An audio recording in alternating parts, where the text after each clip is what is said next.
What up? What up? What up? Welcome to another episode of the Sports PSP podcast. I am your host, Sports PSP. Hope everyone is enjoying a fantastic Friday. Hope everyone is coming off a wonderful day, work, school, whatever the case may be. I am your host, Sports PSP. I got the panel with me. I got BRF Sports in the building. Brother, how are you doing? I'm doing good. I came on like before the show started. I know we're gonna get to the draft. I'm definitely gonna get to talk about my birds when we get to the draft. They showed out last night. But before we get going, I gotta give a special birthday shout out. I know she might not be watching this, but I might tell her to tune in, to the recorded version of this on YouTube. My daughter turns 10 years old in 3 days, April 28th. So, Maya Monet, if you see this, honey, I love you with all my heart and my soul. You make my life better. You make me a better man. So, I want to wish you a special early happy birthday. I love you, honey. Your daddy doing the best he can for you, and you are the best thing that's ever happened to him. So, special shout out and special happy early birthday to my little angel. Maya, if you hear this, I love you, baby girl. That's what's up. And of course, we cannot do the Sports PSP podcast without my main man, four-time college degree, die-hard Atlanta Falcons fan, also die-hard Daiquiri and Po' Boys fan. He's brilliant, brilliant, funny. He is engaging. Thank you, Mama Champ, for bringing this man into this world. I mean, he makes my job a hell of a lot easier. He makes my day a hell of a lot easier as day goes on, even through good and bad times. I am so blessed and honored to work with someone like him. Also, number one Joy Taylor fan in the world. That's for a different story. But of course, Columbus, Georgia's own undisputed world champ. How you doing, brother? I'm doing good. Thank you for always inviting me. This is the second show I've done today. But I don't care if I got to do 50 shows. I'm gonna show up right here on the Sports PSP podcast every Friday night. I don't know if you guys noticed or not. We lost one of the all-time greats this week. One of the all-time great wrestlers and one of the all-time great football players. What they used to call him, what Vince McMahon used to call him, the maniac Steve Mongo McMichael. Hall of Famer, just made the Hall of Fame, succumbed to his ALS.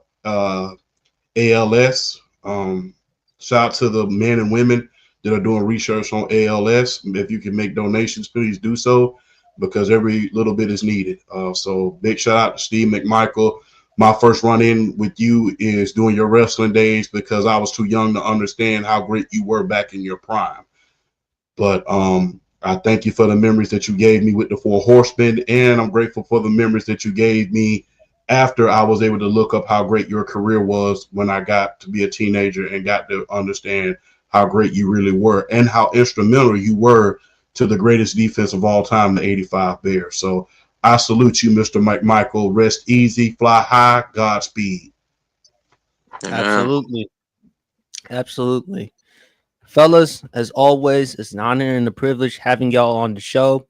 And again, in case if anyone hasn't noticed, you should probably notice by now, already over 100,000 subscribers. And big ups to everyone who has contributed, who has done their part with the Sports PSP podcast, of course, PRF, Champ, the list goes on and on. And like I said, thank you for everyone who has contributed to the Sports PSP podcast. Shout out to Champ, shout out to BRF, shout out to Brendan from the block, Harrison, Trent, Louise, Hot Take Kenny, Broad. The list goes on and on. Shout out to Mama PSP as always. Shout out to my girl Angie. Shout out to my girl Maddie, Kaylin. The list goes on and on. Shout out to D, who's like a big sister to me. And just shout out to everyone because I would not be where I am today if it were not for for their support and contributions. So thank you as always. And of course, draft day, I got me the Bobby Boucher jersey, the Waterboy jersey. And then Yes. I got to get me the blue on, but sooner or later I'm gonna get me the replacements jersey, the Shane Falco one, and of course the Willie Beeman jersey. So stay Yeah. tuned for that, man. But really, we gotta really talk about some really serious stuff regarding Shannon Sharp. Yeah, accusations, civil lawsuit filed against him, suing him for $50 million. Champ, correct me if I'm wrong. He met the alleged accuser, Nick, named Jane Doe. He met her at a gym, and she was like 19 to 20, and he was in his 50s at the time. She is accusing him of SA and also the R word. I won't use the term on the air. It's also been reported that he offered her $10 million, but she turned it down. Now, Shannon Sharp, he released a statement saying that he is stepping down from ESPN. He said he will come back at some point in the beginning of the NFL preseason. Look, we don't know exactly all the details regarding this situation. So I don't want to say he's innocent or guilty. We got to wait and see how this plays out.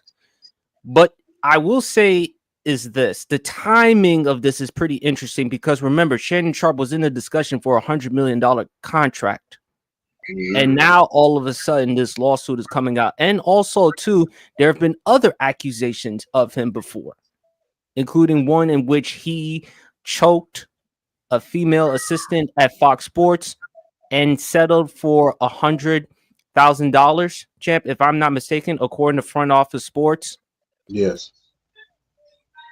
Again, we don't know whether or not the accusations are true or not. We have to wait and see how this plays out. I will say this, though. For Shannon Sharp, he should really look back at that interview he did with Monique on Club Shay Shay.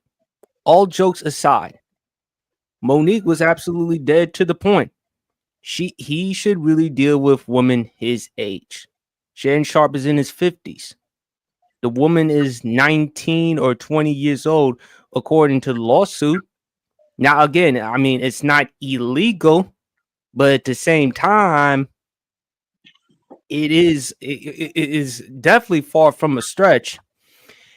And I think Monique made it clear he should deal with a woman his age, because this is just my opinion. I truly believe if Shannon Sharp was with a woman his age, I don't think he would be dealing with these accusations. Again, I could be wrong because you never know. But what's the likelihood for Shannon Sharp to dealing with accusations with someone his age compared to a 19 or a 20-year-old? And another person who has gotten a lot of flack and criticism is the mother of Jaden Daniels. Now, she has gotten a lot of flack because remember, Juju Watkins, Jaden Daniels, they were sitting next to each other during March Madness. Jaden Daniels' mother had to sit in between because, again, champ, you mentioned Juju Watkins at the time. She's 19. Jaden Daniels is 24. Again, nothing illegal, but at the same time, social media, they'll probably freak out. And then on top of that, I don't know if you saw this, champ. There was the video of Jaden Daniels' mother with Jaden Daniels at Brandon Ayuk's wedding. Mm-hmm. And some on social media may feel like, look, I understand he's your son, but at the same time, shouldn't you want him to live his life? Shouldn't you at some point say, hey, I got to at least let him live his life the way he wants to live it. I got to step back and allow my son to do his own thing. But at the same time, I can totally understand from a mother's standpoint, hey, you really got to be careful with the type of people that you're involved with. And again, Jaden Daniels hasn't even gotten his big time contract yet. So my thing is with Shannon Sharpe, I hope these accusations are not true. There's some audio clips in which Tony Busby has released. Now, for those who may not know, Tony Busby is the same attorney, the same lawyer who went against Deshaun Watson and also went against Jay-Z. And unfortunately for him, in his situation with Jay-Z, that situation was dropped. And now Jay-Z is going after Tony Busby. So, and Tony Busby has released clips of Shannon Sharpe, in which one of the audio clips of Shannon Sharpe saying, "I'll choke the shit out of you." So again, and according to Shannon Sharpe, there's more to the video. If you're gonna show that part, show the entire thing. Shannon Sharpe and his attorney are accusing Tony Busby of leaving out context. So again, there's a lot of reports. We don't know whether Shannon Sharpe is innocent or guilty. We have to wait and see how this plays out. All we know, he is stepping down from ESPN. I think for him, it's not looking really good at this moment. Hopefully he gets his day in court. We'll see how that dresses. But the only person that has actually spoken out about it on ESPN is one Stephen A. Smith. And obviously Stephen A. Smith would have a lot to say because he has his own podcast. He was responsible for bringing Shannon Sharpe into ESPN. So it's going to be interesting to see how it plays out. But Champ, I'm going to let you go first. What are your thoughts regarding the whole Shannon Sharpe thing? It's very unfortunate. It's very, very unfortunate. Number one, I'm going to say this. Young man, if you are hit within the sound of my voice, I may not look the part, but I'm getting close to 40 years old. I look like I'm a kid, but I'm not. And if I could give any of y'all young men and old men advice, is when you're making a lot of money, now is not. Look, I understand that when you're young and you are in your teens and in your early 20s, you're kind of getting yourself together. So depending on where you are in life, you may not have gotten a lot of play, or you're just, you're trying to navigate and reach success first. But I'm going to tell you this.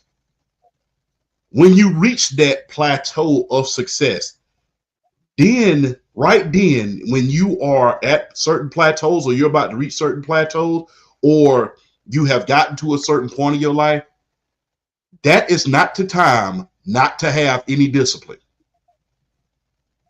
And I want you to read between the lines when I say that.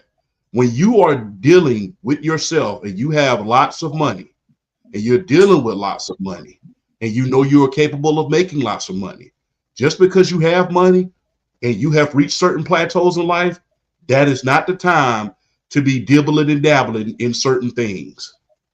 You got to be real careful, because one allegation will take it away. If you can learn anything from this is more of a teaching moment than anything. Have some discipline. We've seen way too many examples this year alone of guys who just don't have no discipline.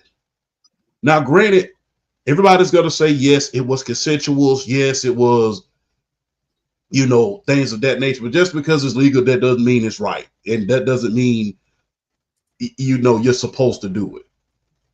It's legal for me to eat a peanut butter sandwich in the sewer, but that don't mean I'm finna go out there and do it.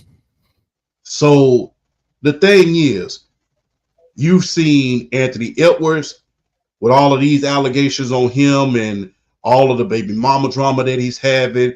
Everybody's yelling on the court while he's at the ball game, pay your child support. Now you're seeing Shannon Sharpe. Have some discipline, gentlemen. Have some discipline. I understand you making $100 million and you got this big old contract and you just can't wait to dibble and dabble in some things. That's fine. Be disciplined. Because guess what? It can cost you a lot of mistakes not thinking with your brain.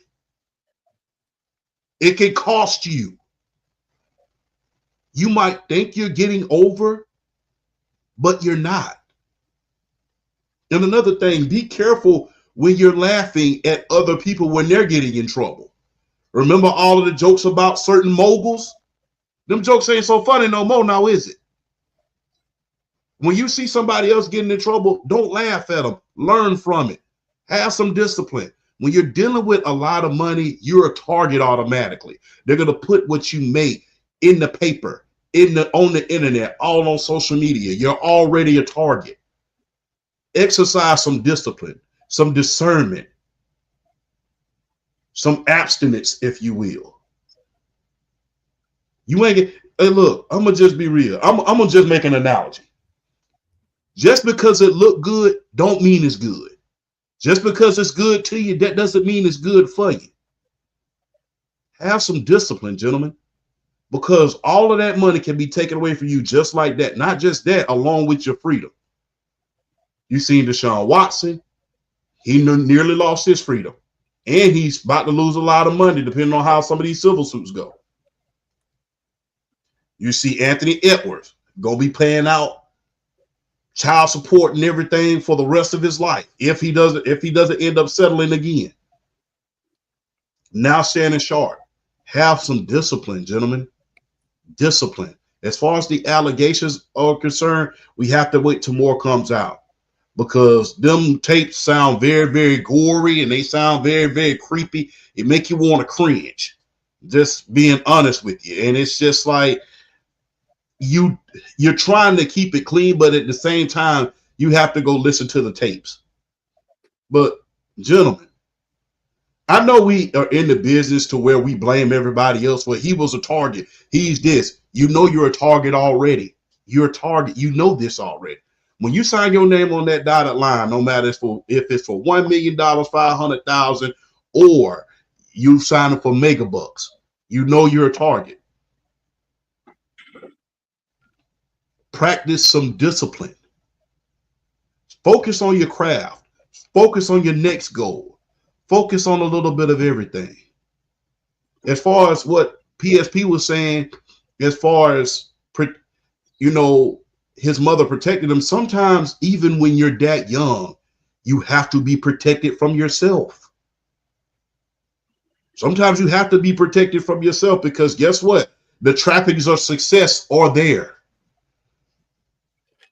The trappings of success are there. And you have to be careful with it. So I don't blame Jada Daniels' mom for how protective she is of him. My parents were the same way, although I was 24 years old.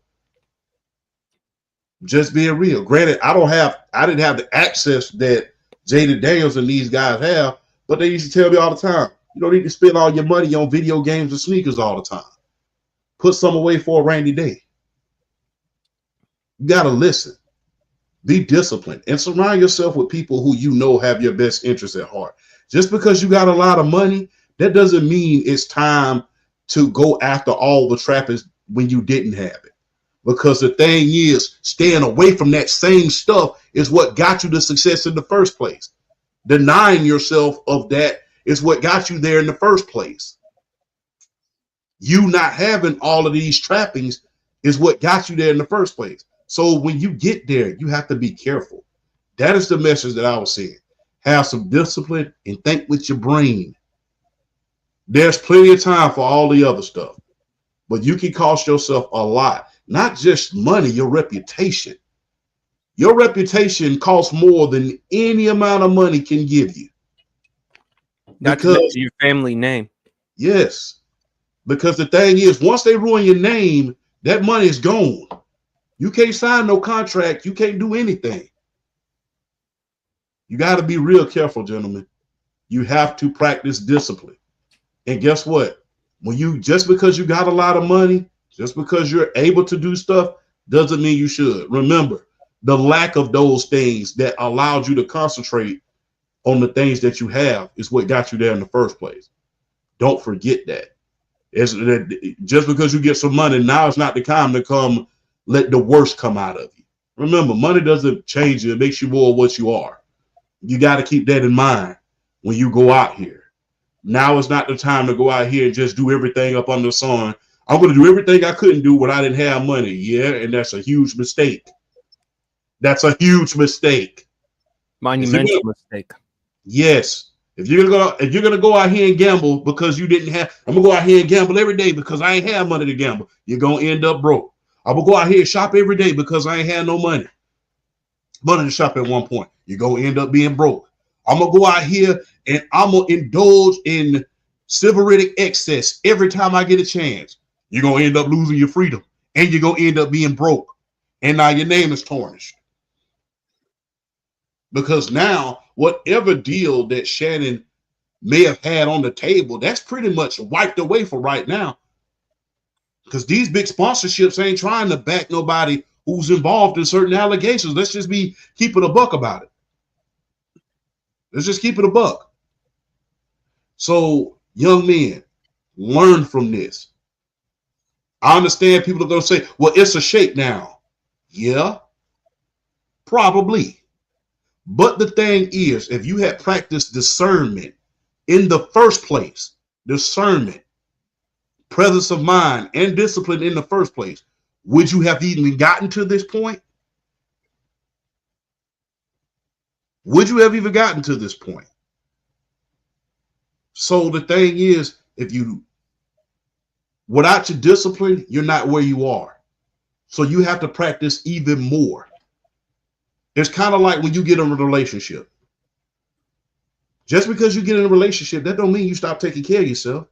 That means you do even more because it's so easy to slack off. Practice discernment, young men and old men and older men, especially around my age. You know better to be doing out there doing all this crap. Come on. You're supposed to be the example to these younger men. How you going to tell young men what to do and you out here with young women fresh out the Civic Center? They fresh out of high school. What are you doing? What do you get? What do you gain from that? Like I said, that's just because it's legal, that doesn't mean it's right. Like I said, it's legal for me to go out here and eat a peanut butter sandwich in the sewer. That doesn't mean I'm finna do it. That doesn't mean I need to do it. Practice discernment, ladies and gentlemen. Be smart. You have no business out here with young women fresh out of a year removed from high school. You have no business doing that. No business. No business. Be the example. And the thing is, people are going to criticize Shannon Sharpe because he be the main one criticizing the young men. And that's the knock on us old men right now. How you going to criticize us when y'all just as messed up? That's another example of that. That's how come the younger generation don't want to listen to us because of stuff just like that. Be disciplined, people. Be disciplined and be smart about it. You ain't got no business out there with this young lady right there and you over there all on the internet talking about it. And it's time to take a step back. And the same thing that you preach, talking about these young men, they want to be babied. In the great words of the late, great Barry White, practice what you preach. And that is my lesson for the day. BRF? Man, Champ pretty much hit every point he made on the head. I mean, you look at somebody in Shannon Sharpe's position with his stature and what he has, whether it's ESPN or whether it's Shay Shay Media, you got to look at the fact that this man had $100 million deal lined up for Shay Shay Media to really kind of branch out and really take it the levels that it starting to go, but really hadn't seen it. And he's starting to really get it there because of his notoriety. His cachet is really, Shannon Sharpe's been doing the damn thing really on TV over the past like months, year or so. He's been doing it. And it's just unfortunate that he let himself get caught up in a situation like this where this could happen. He's got to be more responsible. He's got to be better, especially him being in his mid-50s. He's got to understand. He should have listened to Monique. I mean, all jokes aside, he should have seriously took Monique's words into consideration, and he really should have listened to what she had to say. She was not joking, because look at the position that he's in, and he got nobody to blame but himself. He can throw out all this. He can throw out, consensual and all this other stuff. At the end of the day, you got to know you. You got to know the position that you're in. You got to know what you can and what you can't do as far as putting yourself in certain situations. He should have known better. He should have known better. So there's really nobody really to blame for this whole situation but Shannon Sharpe. He's got to understand that he's got to understand that you're jeopardizing your it ain't even the money. That's on it. I feel like that's the least of it. There's reputation on the line. There's family on the line. It's his family and how they look at him. It's unfortunate. It's unfortunate, but he's really got nobody to blame but himself. And I get, we got, evidence has got to come out. We don't know the whole story. I mean, he's released some text messages of stuff that she said, and of course, there's the audio that's come out of him saying some of the stuff he said. But still, at the end of the day, we don't know everything, so we don't want to speculate too much. But we know about responsibility, and we know about accountability where it should have been taken. If he had took this, a lot of this really could have been avoided. So, but he didn't. So now he's facing the consequences here, whether he's guilty or whether he's not. I mean, his rep's pretty much tarnished, and especially with the past stuff that's come out when he was with Fox Sports. I mean, regardless of whether he was accused of choking a female assistant, and then it was reported by Front Office Sports that he settled for $100,000. Keep in mind, this is not the first time Shannon Sharpe has been accused of SA. Exactly. And as that old saying goes, where there's smoke, there's fire. Yeah. So I mean, say what you want. If it's happened before, or if there's rumblings that it's happened before, I mean, I'm just saying, we're not trying to throw allegation. We're not trying to accuse anybody of anything. But it's like that saying goes, where there's smoke, there's fire. So I mean, there's got to be something. You gotta know. You gotta understand. And he's done a really poor job of that. I understand. You know what I'm saying? Shannon Sharpe's still in amazing shape to be 55, 56 years old. He's still in amazing shape. I mean, we're not gonna knock this man for that. But still, at the end of the day, you gotta do better. You got to do better. Now, as far as the Jaden Daniels situation, I don't blame his mama for wanting to protect him.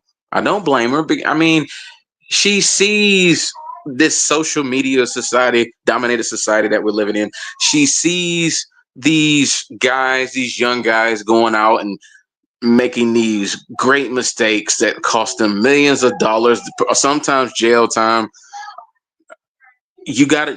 I don't blame her at all for unprotecting him. I get the whole, some people are coming out. Well, eventually you got to be able to let him live his life. You got to let him live his life. She knows where he's at right now.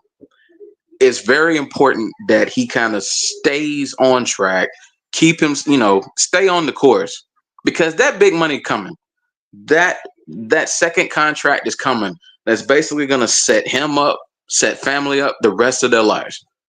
She don't want him to jeopardize that. I don't blame her for that. Eventually, he's going to get to live his life. And basically, when he gets that second contract, I'm pretty sure he's going to be able to get to live his life a little bit.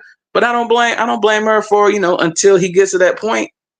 Watch your steps, kind of protect yourself, because he's at a prime point in his life where he could really be taken advantage of. And it's not just the women. And we keep talking about the women. We got to understand, it's not just the women. It's the friends it can be the friends you keep. It could be the company you keep. It could be the people that you hire in your circle. It's not just about women. It's just people around him in general that could take advantage of him when his mama's not looking. I mean, you just never know. So I get where she's coming from. She kind of wants him to, to really take a step back, analyze things, take it a day at a time, but be grateful for where you're at, and just know that it can all go like that. It can all disappear with one bad decision, one wrong move. So do I get the standpoint and, live his life a little bit? I can get it. But at the same time, hey, that's your mom. And I don't think she means ill will towards anything.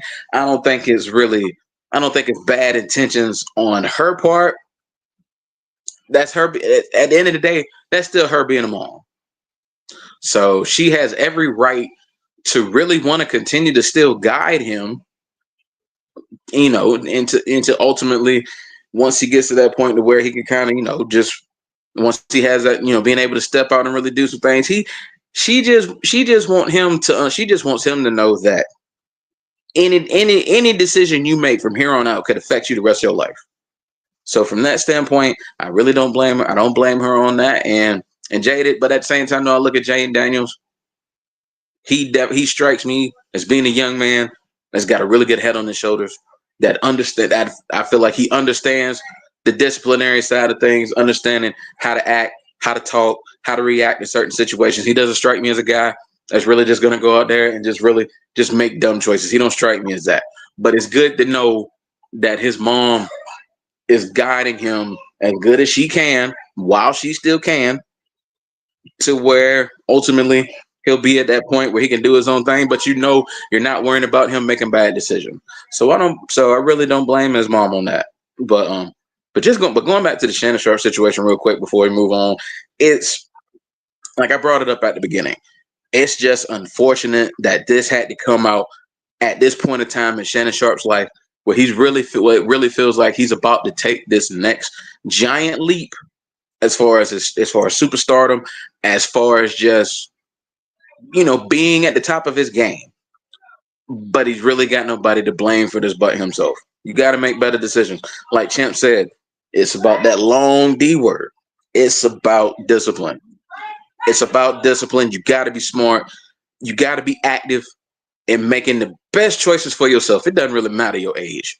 And Shannon Sharpe, being in his mid-50s, should really know better. So hopefully, regardless of the end game of this,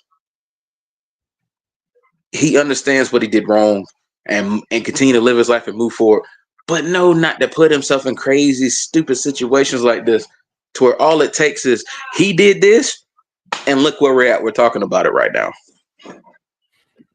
Well, Shannon Sharpe always often said, a wise person learns from someone else's mistakes. A fool learns from their own. And look, again, we don't know whether these accusations are true or not.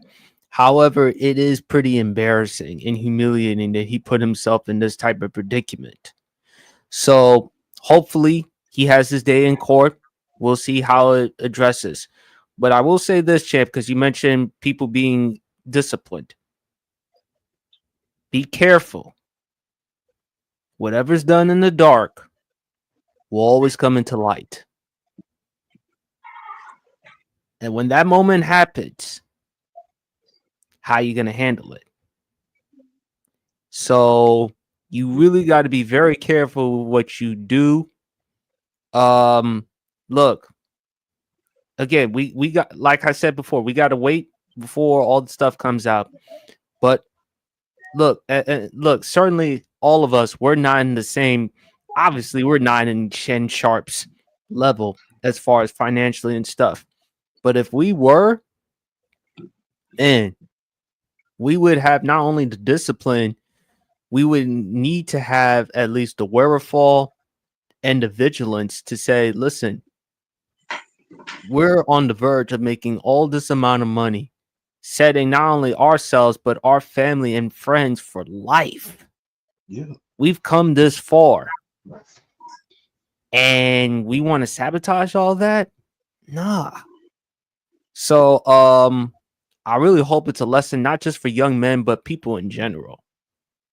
Now, if these accusations are false, then I think Shannon Sharpe should take the matter, take it into legal action, accuse the accuser and Tony Busby of extortion, defamation, if these accusations are false.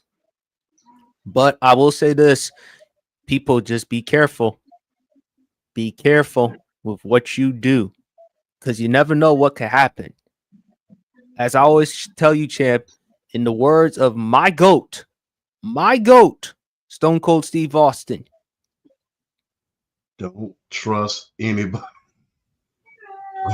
And I'm sorry, because when you are a certain figure, like a Shannon Sharp, for instance, it's not easy to trust people. And look, even though I'm certainly no Shannon Sharp or something like that, but look, I got to be vigilant. I got to be very careful at all times with what I say or do, because I don't know if whatever I say or do is going to be held against me.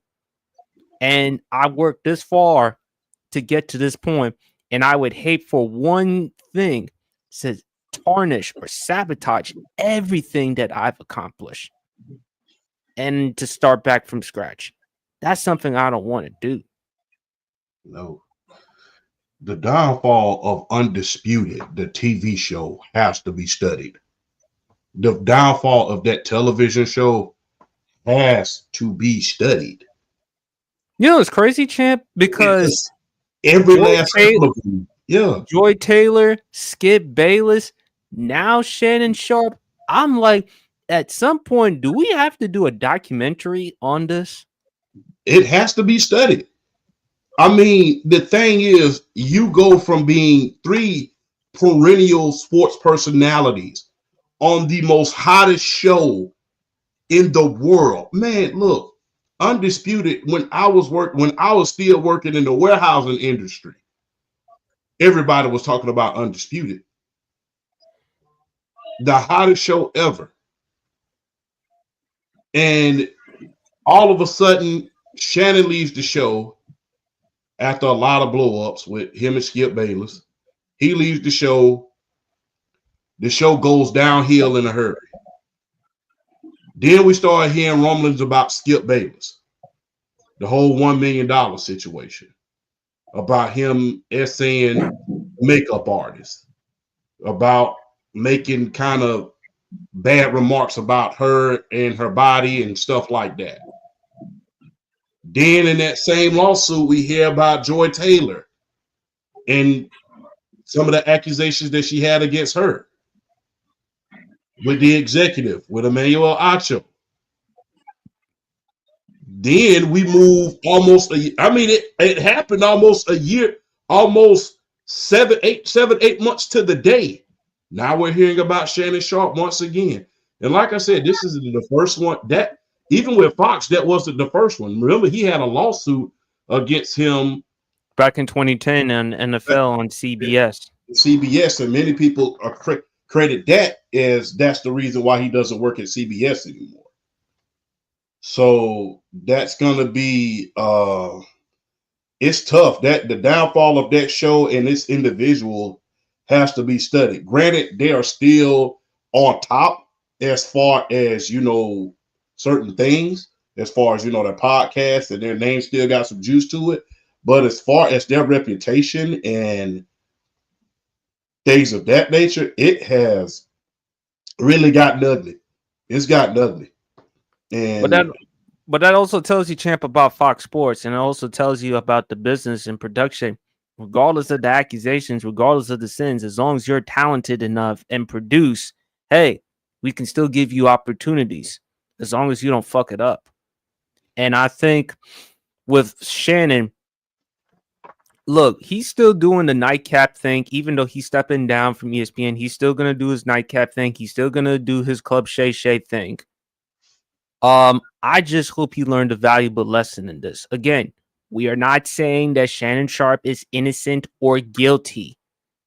But the fact that we hear that someone his age is with someone 19 or 20 years old, again, nothing illegal. But at the same time, do I like it? No, I don't. Have I heard stuff about this before? Yes. That doesn't mean I have to like it. However, I just hope for Shannon Sharp's case, he learned something from this. And the reason why I bring up Jaden Daniels' mother is because she has gotten a lot of flack and criticism. I understand at some point in time, she's going to have to let her son live his life because, after all, Jaden Daniels is 24 years old. So he is a grown man.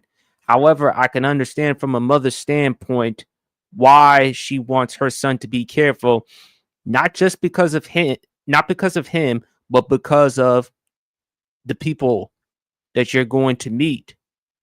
And again, Jaden Daniels' mother has been consistent because she was asked, what's the one concern that she has about Jaden? And she said it. And she was real blunt about it. Them girls. Because she's worried about some of them girls trying to get into Jaden Daniels' pockets. And basically, she said, thank God he got a mama like me because it ain't happening. So I can't blame her for taking that position. My mom is that way. I know your mom is that way, champ. Same thing with you, BRF. Thank God we have mothers like that who can tell us what we need to know, not what we want to hear, because they're looking out for us. They want what's best for us. And I think for Shannon Sharpe and for his friends moving forward, they should tell him what's best for him. Again, we got to wait and see how all this plays out. We don't want to say someone is innocent or guilty. Because there have been a lot of things. You know, D.L. Hughley has said some things about Shannon Sharpe. You've heard Mariah Rose, for those who may not know, who is the daughter of former NBA player Jalen Rose. She calls Shannon Sharpe a weirdo because of him in his age being around with a woman her age. So again, we don't really know. And again, Tony Busby. We got to wait and see because Tony Busby, even though this is the same attorney that went after Deshaun Watson, it didn't work out for him when he went after Jay-Z. No. So we got to wait and see how this plays out. Hopefully, we'll find out. But fellas, let's get to the NFL draft. Man, I had a good day yesterday and today. Going to the bar, having me a couple of margaritas, getting me some fettuccine Alfredo, with some grilled chicken on the side. By the way, champ, if you want to go to a nice spot in New Jersey for some wings and some beer, go to Bunny's and go to Papillon. So if you want to have like some good wings and some good fries, some curly fries, go to Bunny's and Papillon. But we knew that Cam Ward was going to be drafted with the number 1 overall pick. That's obvious. But the Cleveland Browns, they had the number 2 overall pick. They traded it to the Jacksonville Jaguars. This is what happened. This is what the Browns received and the Jaguars received for the trade. The Browns ended up getting the Jaguars' 5th overall pick, 2nd round pick, a 4th round pick in this year's draft, and a 1st round pick in next year's draft. As far as the Jags, they had the number 2 pick. They also had the 4th round pick and a 6th round pick.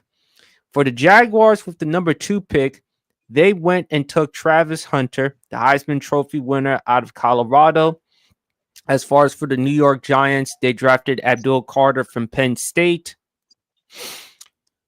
But Shedeur Sanders, not even drafted, not in the 1st round, but not even in the 2nd round. And there's been reports about his attitude, his personality, the assistant coach. There's one saying he's, quote, so entitled. And when you look at the Giants, they traded up to get the 25th overall pick, and they went and drafted Jackson Dart out of Ole Miss just after they got Russell Wilson and Jameis Winston in free agency. As far as for my Commanders, I love the fact that we did get an offensive lineman out of Oregon. Hey, as Champ always says, quarterback can't throw behind his back. And it's a perfect fit because, again, Oregon, the Cliff Kingsbury offense with Jaden Daniels running it, I like that part. And as far as y'all land the Falcons, y'all were able to get Jalen Walker out of Georgia. Y'all were able to do y'all thing come into the draft. So, BRF, I'm going to let you go. What were your thoughts about the draft so far?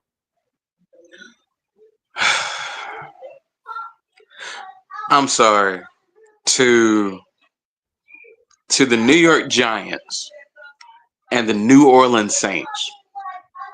Y'all, I get I get the whole, well, Shedeur Sanders wasn't a good interview. You know, he's entitled, he's cocky, and all this other stuff. Y'all ain't about to sit here and tell me with a straight face. Y'all legit think Jackson Dart and Tyler Shue are better than Shedeur Sanders. You no, you're not. You're not. You're not. And I said this in the chat. No, I am not going to repeat what I said in the chat. I am not going to repeat that.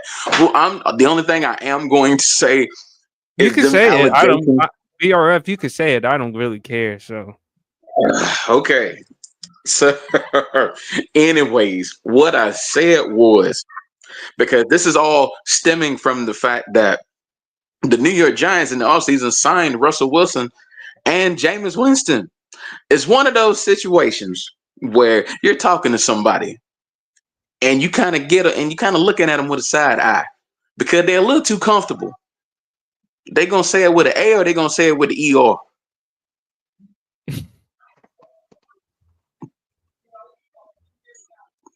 In the New York Giants case, yeah, because them allegations, y'all are never beating these out. Y'all are never beating the allegations. Y'all signed Russell Wilson and Jameis Winston in the offseason, and y'all are never beating the allegations. Never. No, you're not.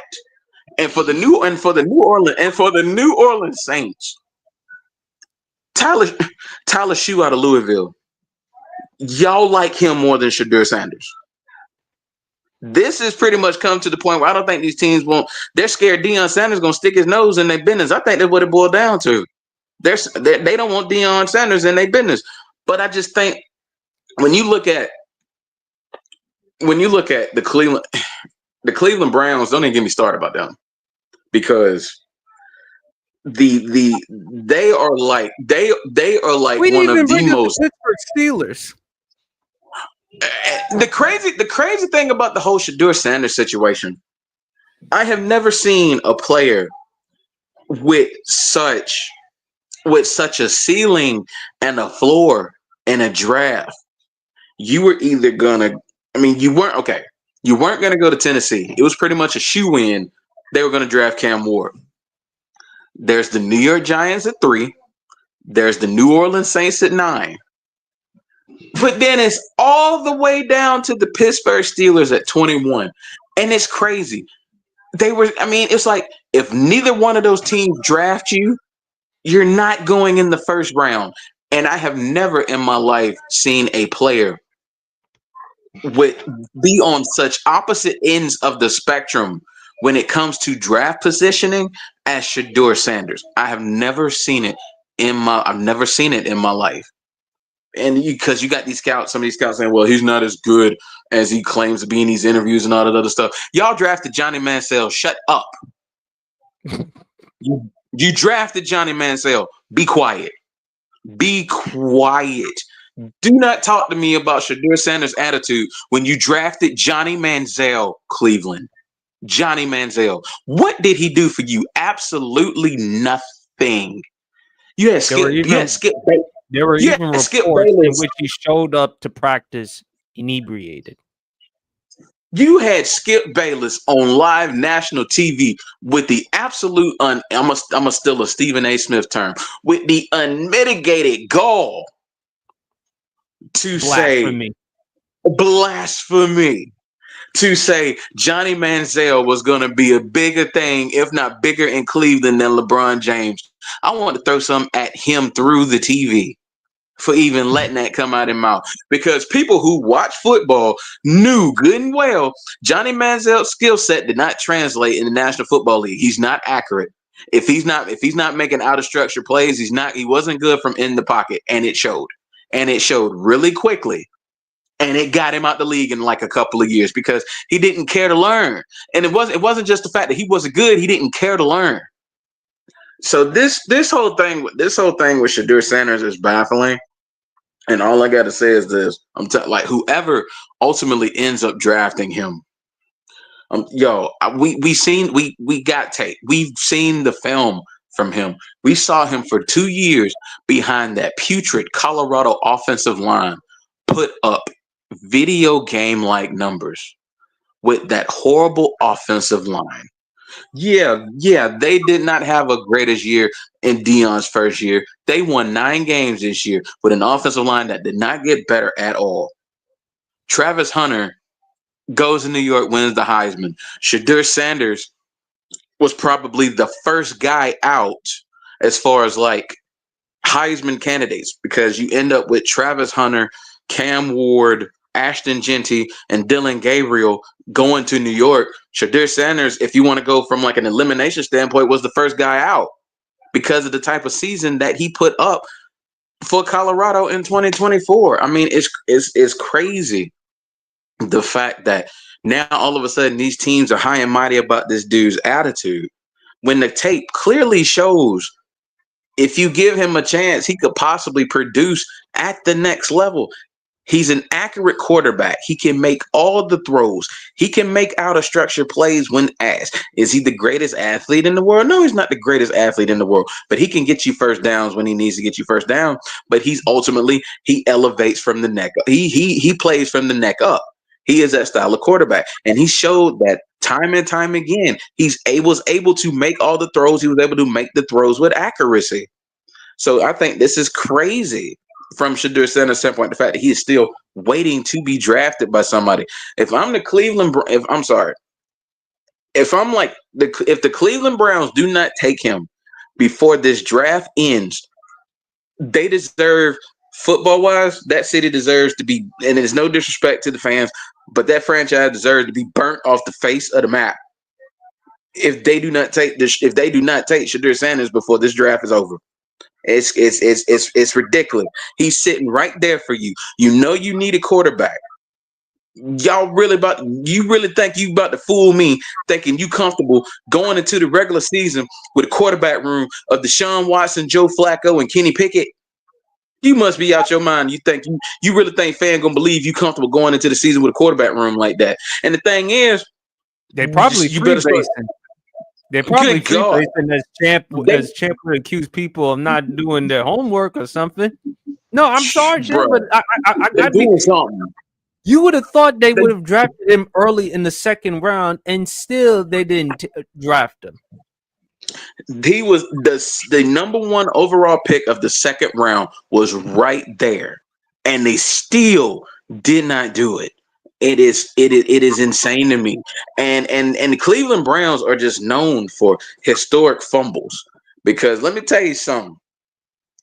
As a Falcons fan, we thank them for allowing us to trade up to get Julio Jones. We thank them every day. We thank them. So let me get this straight. You're about to have not only Julio Jones on your resume of missed out generational talents, Travis Hunter too, going to the Jacksonville Jaguars. So you mean to tell me that possibly for the next 5 to 10 years, we're going to see Travis Hunter on one side and Brian Thomas Jr. on the other side?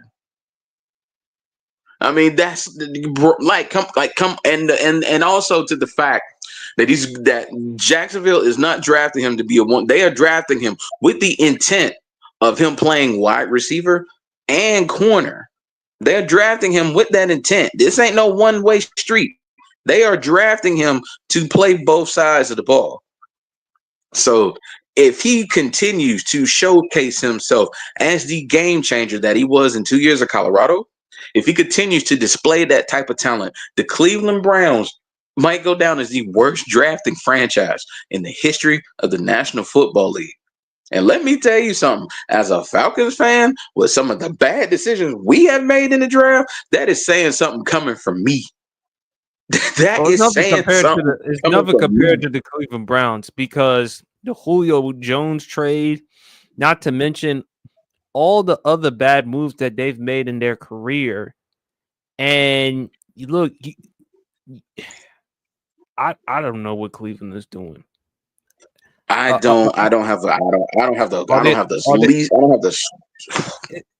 hungover or are they high? Because again, how much more body of work naturally incompetent? No, I think at this point the Cleveland Browns front office are just naturally incompetent. I think they are. They're naturally incompetent. They have shown fans no reason to have hope to go in the draft thinking they're going to make good choices.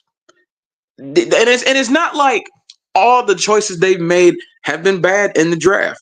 They did draft Myles Garrett. They did draft Nick Chubb. They did draft Denzel Ward. It's not like they drafted Joe Thomas, who's one of the greatest offensive tackles of all time. It's not like they've made bad choices in the draft.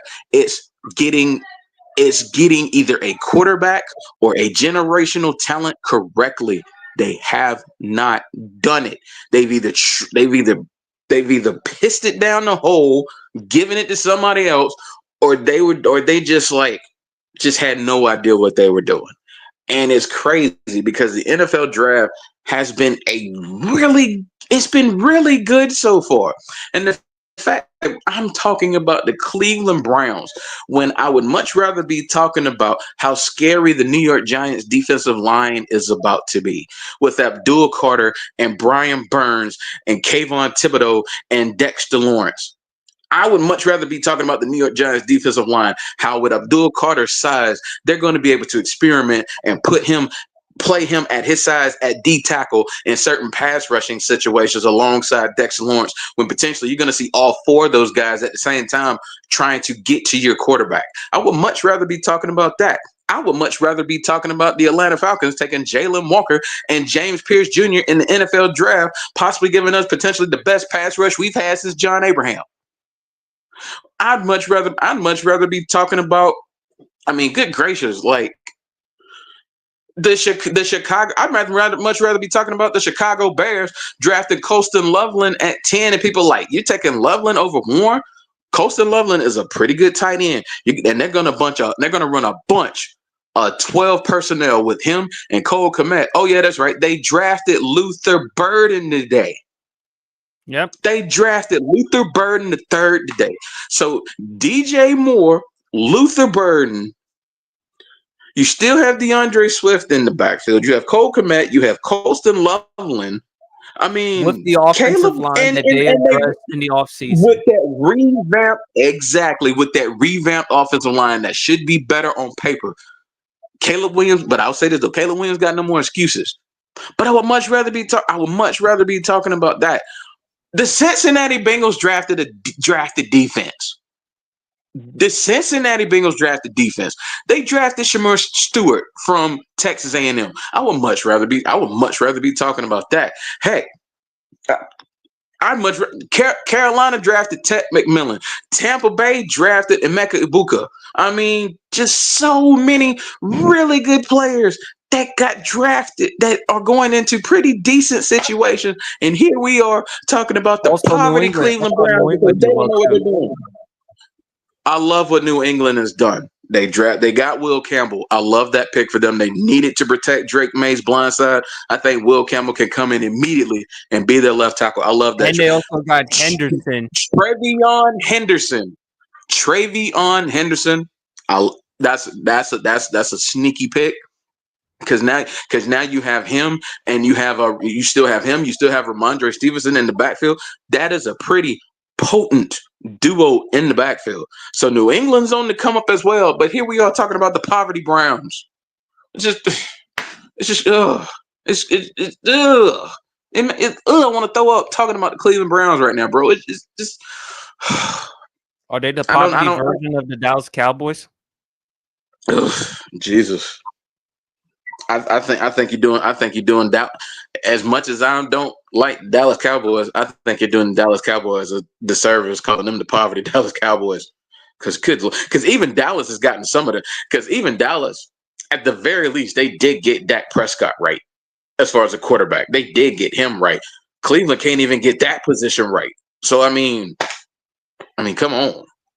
Well, they did it to themselves. Besides, Champ mentioned it numerous times before. They wanted an adult at that position. They wanted to move on from Baker Mayfield, and they brought in Deshaun Watson. Not only that, pay him $230 million guarantee. I think the Giants actually did well, but Shedeur Sanders, all the way to the third round, Ugh. and he probably may not be drafted in day 2. He may have to be drafted day 3.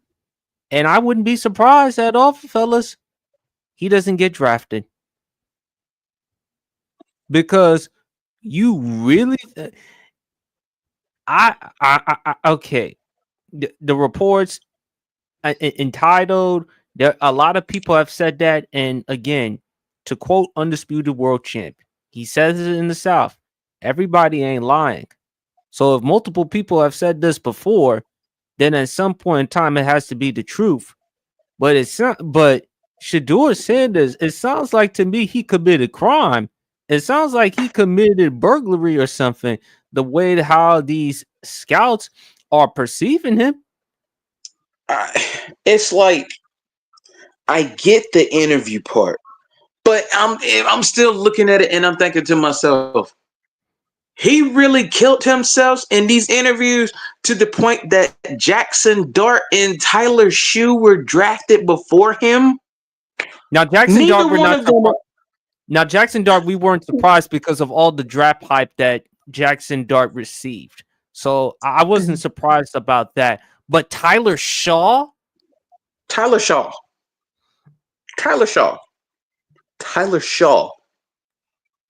And now we're supposed to think, as a Falcons fan, standing ovation. We get to kill you and Derek Carr this year. Standing ovation. Because you ain't. I don't know, bro. I don't know. Kellen Moore, I don't know. What were you thinking? I mean, this is your team. You're the first year head coach, and you went with Tyler Shaw. Like I said, I think it's just the whole. I think it's also the. I think it's also no excuse for you not to win the division. You know what? We said this last year. Tampa Bay is still legit. Carolina's only getting better. I'm not doing it again this year. I'm letting it play out. I ain't doing none of that this year. I'm not giving us anything. Carolina's going to be a lot. The Carolina's going to be a lot better. They drafted Ted McMillan, but then they also drafted Nick Scorton out of Texas A&M. Carolina's a better squad. They're on the up and up. And Tampa's Tampa. They're the 2-time defending NFC South champions. We're not writing them off. What I will say about the Falcons, I think for me with the Falcons, it's Kyle Pitts.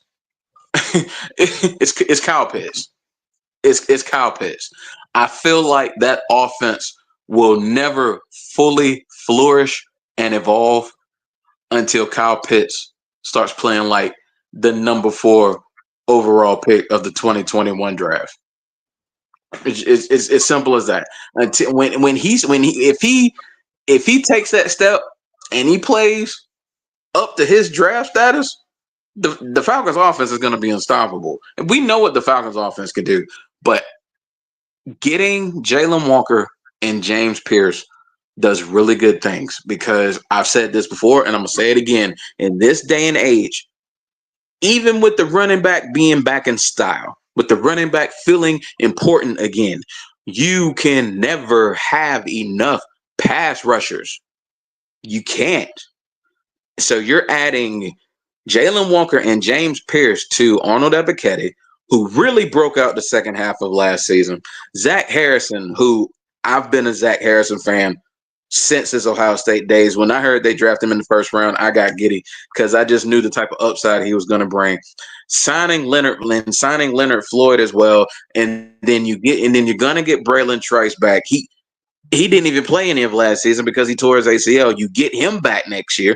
You still have Ruka Rohoro at the defensive tackle spot. You lose Grady Jarrett, but I feel like for the first time in a long time, that Raheem Morris has no choice but to play the youth.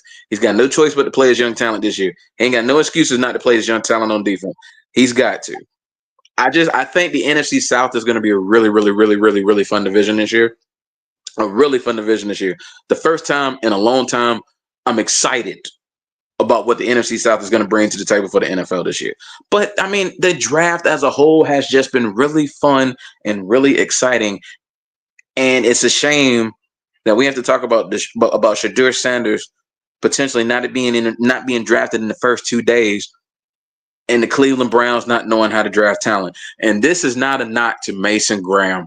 Mason Graham is a hell of a defensive tackle, and him besides Myles Garrett is gonna do big business. But at some point, you got to say the heck with this, and you got to take some risk. And Cleveland just, I don't know, man. I don't know what to say for him anymore. I just don't.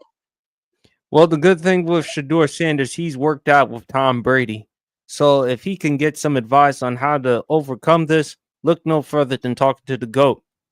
Because remember, the Brady documentary, the ESPN documentary, remember all those quarterbacks that were selected over Brady, Chad Pennington, T. Barton, I think it was Mark Bulger, champ, all these other quarterbacks.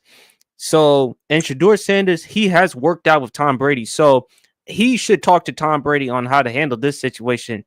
But, champ, this is how your brother is reacting to Shedeur Sanders not getting drafted. Uh-oh. Wow. I mean, Chip, not the Undertaker name, bro. They acting as if Shedeur Sanders had committed crime or something. They acted like he committed grand theft auto or something. What is going on with the drive then so more, in your opinion? You know what? I'm gonna just be very, very honest, and I hate to be that guy.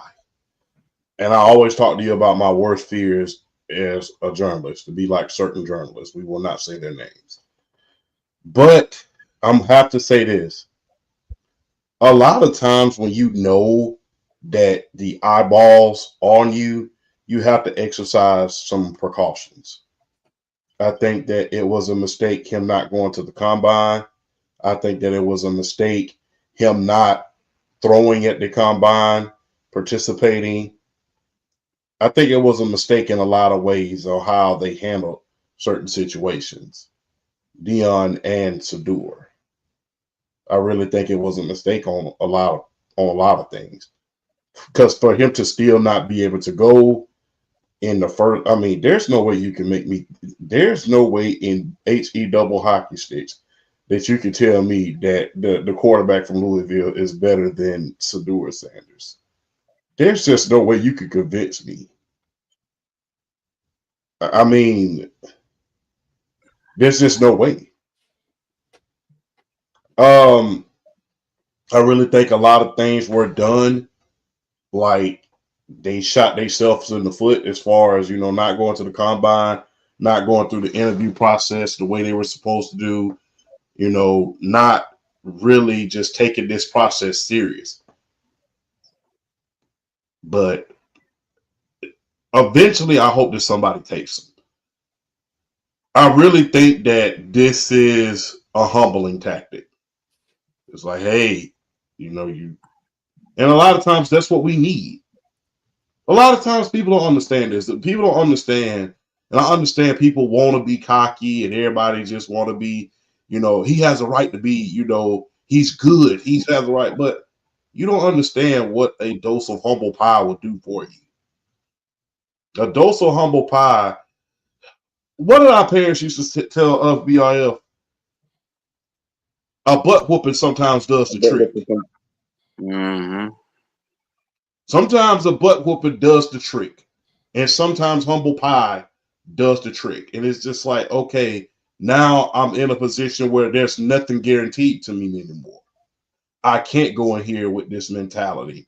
I have to go in here and be willing to learn. I have to come in here and show up early. I have to STFU when I come to these meetings. I have to watch what I say in the press because I'm not guaranteed anything at this point.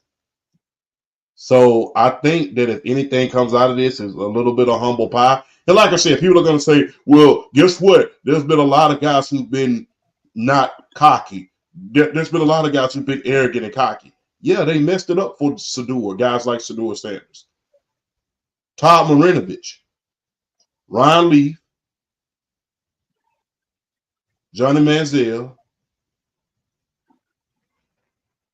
Baker Mayfield, the first go round, I'll say, just to name a few. The thing is, these, whether we like it or not, the NFL, you are still an employee. You are still an employee. And they're not going to invest any money in you if you're not portraying the right image. They're not going to invest in you. And like I said, with guys like Johnny Manziel, who love their celebrity a little bit too much, Ron Leaf, Baker Mayfield a little bit when he first came into the league, they're being a hell of a lot more cautious about that. And the reason why I bring up those four guys is because I don't want people in the comments when you clip this to take the easy way out. We all know what the easy way out is. Remember those four guys: Johnny Manziel, Ron Leaf, Todd Marinovich, Baker Mayfield. They all had cocky attitudes. They felt like they were entitled. Hell, even Real Levis. He dropped because of rumor had it he dropped because of that.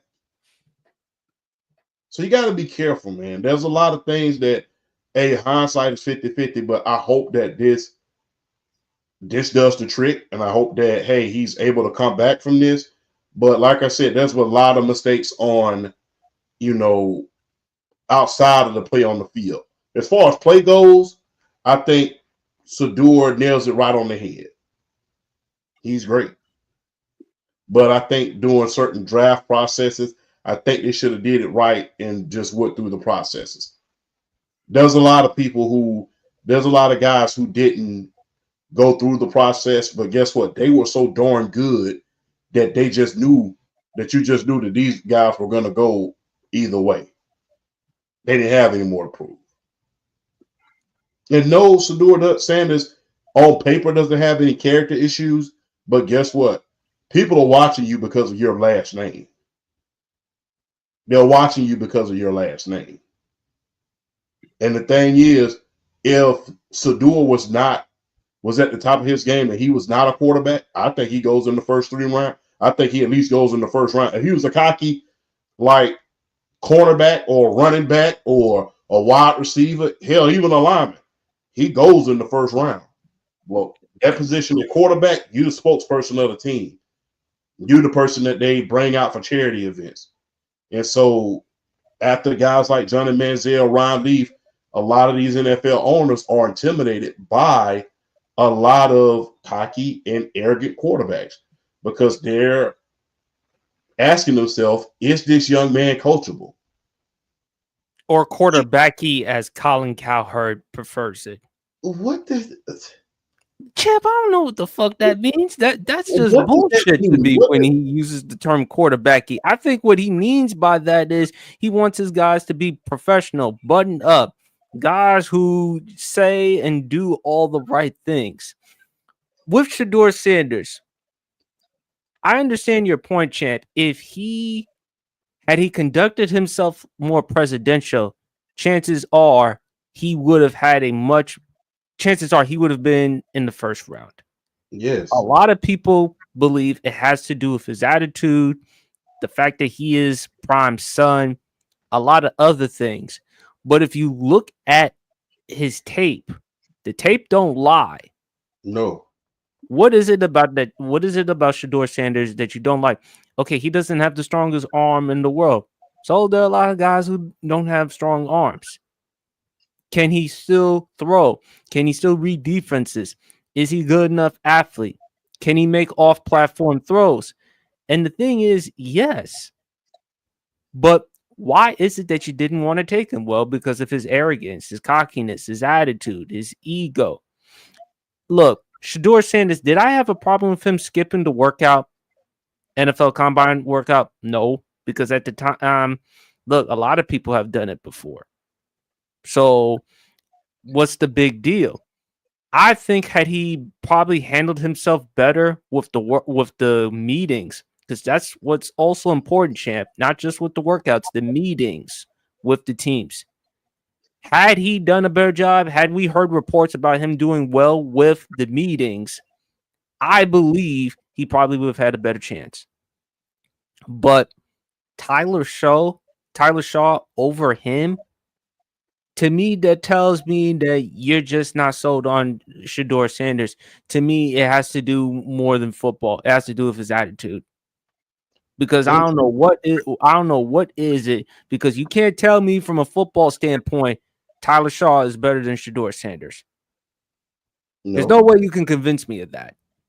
No, but a lot of things have to do with intangibles. And kind of like I said last week when we was talking about Tim Tebow, I think it was last week and the week before. You did. You mentioned with Tim Tebow, you said Tim Tebow is the easiest person, the guy to work with. Yeah. Because he will say and do all the right things. He'll put in the amount of time. He'll put in the amount of effort. Yes. But I also said, champ, regardless of that, I'm all about the results.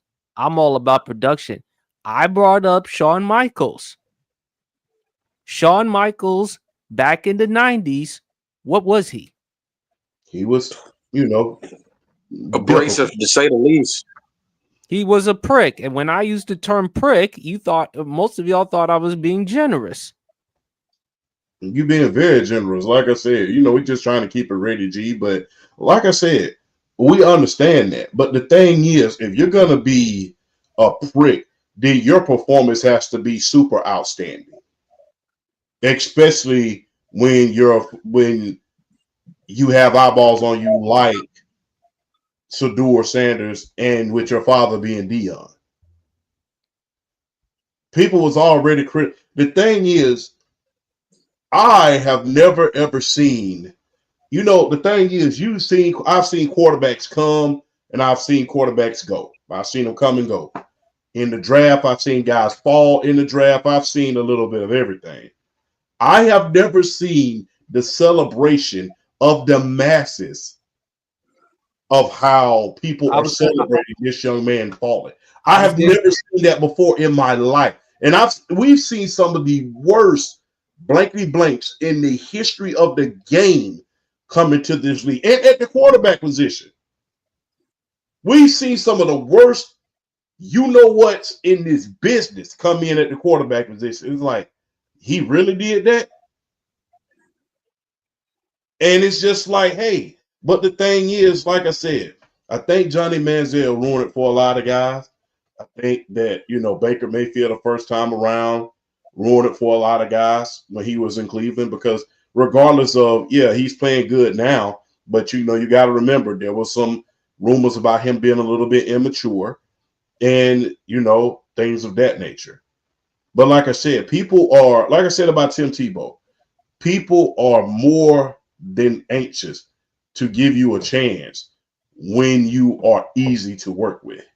When it's easy, it's all good. When it's easy, it's like, okay, this young man, he's easy to work with. Let's go ahead. And that's not, like I said, don't take the easy way out with it. Just think about who you work with at your job.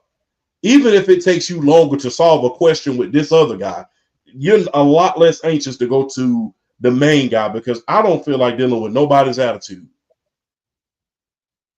And that's what my thing was with Tim Tebow. People will give you a lot of chances, even though you're not that good. But at the same, and that's the thing I think that people are saying with Shedeur. It's like, look, we deal, and the thing is, look, as far as the Pittsburgh Steelers are concerned, and I'm watching them right now, here's what I think their greatest fear was, because I'm hoping that they draft him as I'm staring at him right now. Remember what I told you about Aaron Rodgers? Yes, you mentioned that. And if you said if they bring in Aaron Rodgers, all hell's going to break loose. Yes. And the thing is this. I think that they're saying to themselves this. The last thing that I need in my locker room, I already got two highly emotional wide receivers. Highly emotional. George Pickens, DK Metcalf. I just got rid of a guy in the form of Deontay Jackson. I just got rid of him.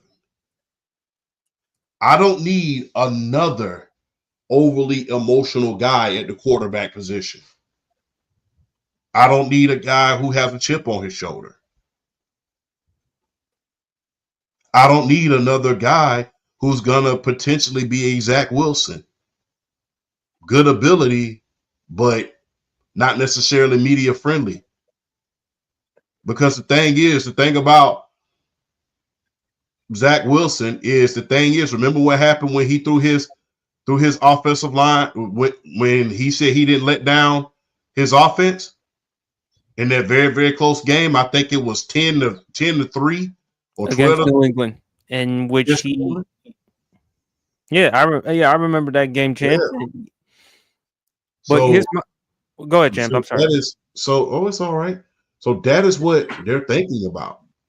Like I said, this is not just don't take the easy way out on this. We've seen so many cocky quarterbacks. They come in, they have this arrogance about them, they have this air about them, and eventually they phase out. I'll repeat it. Ryan Leaf, Johnny Manziel, Todd Marinovich, Baker Mayfield, his first go around in Cleveland. Then you had the grand poobah of them all, Zach Wilson. He had a cocky and entitled attitude. Look what happened. And I think that one of the main things that people are not going to say is this. Remember that after that game where they had where the offensive line had a very, very bad game? Coach Prime and Shedeur Sanders kind of threw the offensive line up under the bus. They're looking at everything. They're going to look at everything, especially when you have this air about yourself. It's okay to be confident. Nobody's saying that. But if you are super, super confident to the point where it makes people uncomfortable, like those 5 guys I just named, you better have a real good damn resume in order to make up for that. That was the thing that those guys had coming into the league. Baker Mayfield, Heisman. Johnny Manziel, Heisman. Zach Wilson, 5th in Heisman voting.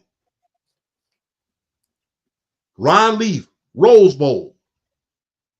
A finalist for the Heisman as well. Exactly. But here's my thing. Your resume better be a mile long if you're gonna have that type of attitude.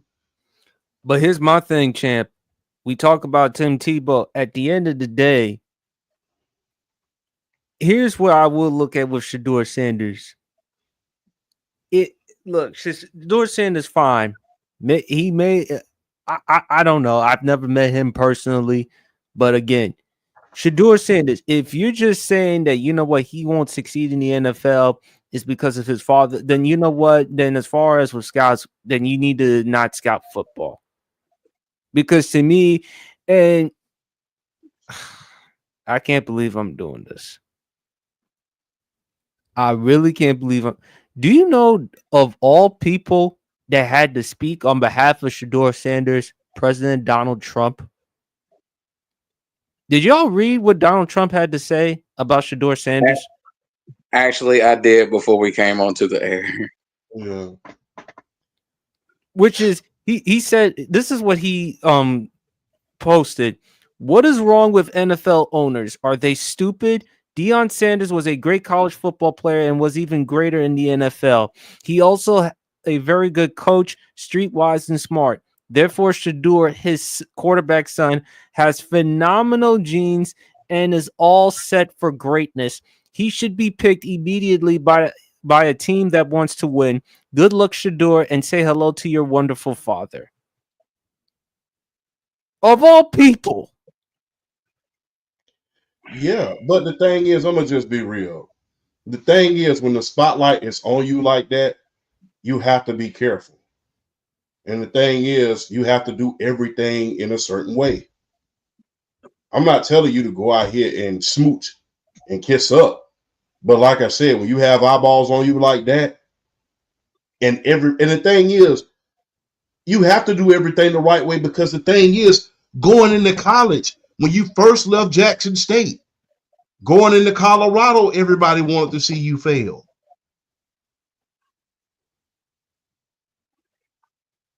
Then you have that bad season the first year. People are clapping to see you fail. Then you go out there and you perform. You go 9-3. You almost win the conference championship. You win Big 12 Offensive Player of the Year. People are still saying that you're overrated. At least go through the process and give yourself the best chance to succeed. Not telling you to go out there and kiss anyone's ass. I'm telling you to go out there and do everything that you can to set yourself up for success. I'm not telling you to code switch. I'm not telling you to go out there and be, and be fake. I'm telling you to put yourself in the best position so that these teams can see that you're willing to work, that you're willing to do things. And when you go to these interviews, conduct yourself in the correct manner. Like I said, you're going to these interviews as an employee. You have to keep that in mind. You're an employee. You are about to be the face of the franchise. They just gave Ashton Jeanty $32 million as a running back. Can you imagine what Cam Ward is about to get? Let me say that again. Ashton Jeanty just got $32 million. He is the second highest paid running back in the NFL. So can you imagine the money you are costing yourself by not doing everything the correct way? You already have eyeballs on you. Ain't nothing wrong with being cocky. Ain't nothing wrong with being arrogant, but at least put yourself in the position to do everything you can the right way because they want you to fail. But champ, doesn't Prime deserve culpability as well as Shedeur? Not to excuse Shedeur, but Prime, you are the father of Shedeur. You have the resources. You and your team could have done your job to prep Shedeur with the interviews. If anyone should understand how to do these interviews, no better than Champ. No better than Prime. Yeah, the thing is this. That's the thing what I go back to. Prime was so damn good, he didn't have to worry about interviews. That's how good he was. So when he told the New York Giants to go jump in the lake, I'm not taking no damn test. He was able to do that because he knew he wasn't going to fall. And lo and behold, he wasn't. He was just that darn good. Unfortunately, you are not your father. You're not so good to the point where, guess what? You could just tell them to go kiss off because you know a team like the Atlanta Falcons is going to come take you.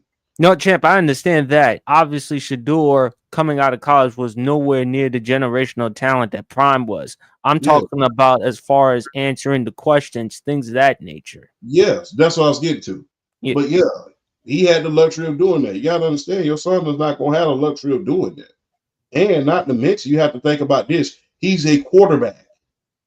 You're the face of the franchise. You are the potential face of the league. Number one overall pick or either in the top 5, guess what? You're the face of the league. Not to mention, you already had a contract with Nike before you even hit the floor. Everybody wearing Nikes. Not like the 80s when people was wearing Adidas.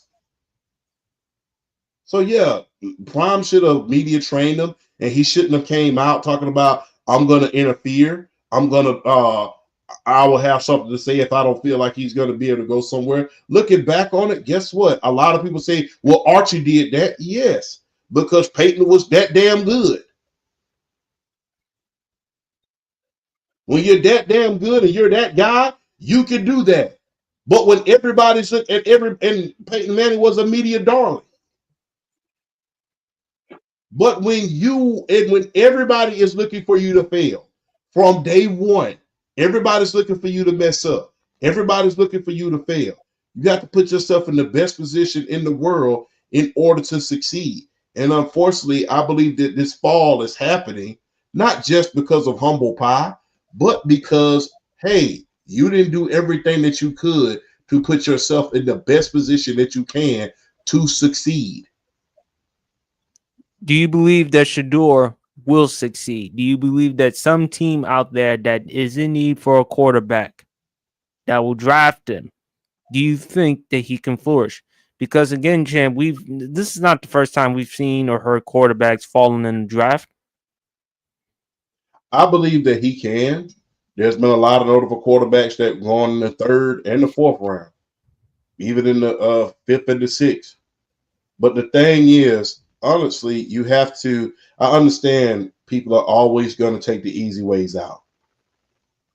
Why can't he be cocky? Why can't he be? We understand everybody deserves to have their days. But the thing is this, you have to understand when everybody's looking for you to fail, you have to conduct yourself in a certain manner. I'm not telling you to code switch, not telling you to go out there and, kiss up to anybody, but you have to put yourself in the best position. I think he can. And I think, like I said, a butt whooping and humble pie does the trick. And I think that now that he is dropping, and I think that he's falling out of the first, falling out of the second, and now that he's pretty much all the millions have gone, and now you have to work yourself back into the good graces of not only the media, but your coaches when you get there, and you have to work yourself into making the team. Because, like I said, there's nothing guaranteed anymore. I think that now more than ever, he's going to be a lot better if he's drafted. And the thing is, there's no need to go anywhere with a chip on your shoulder. Just work your ass off.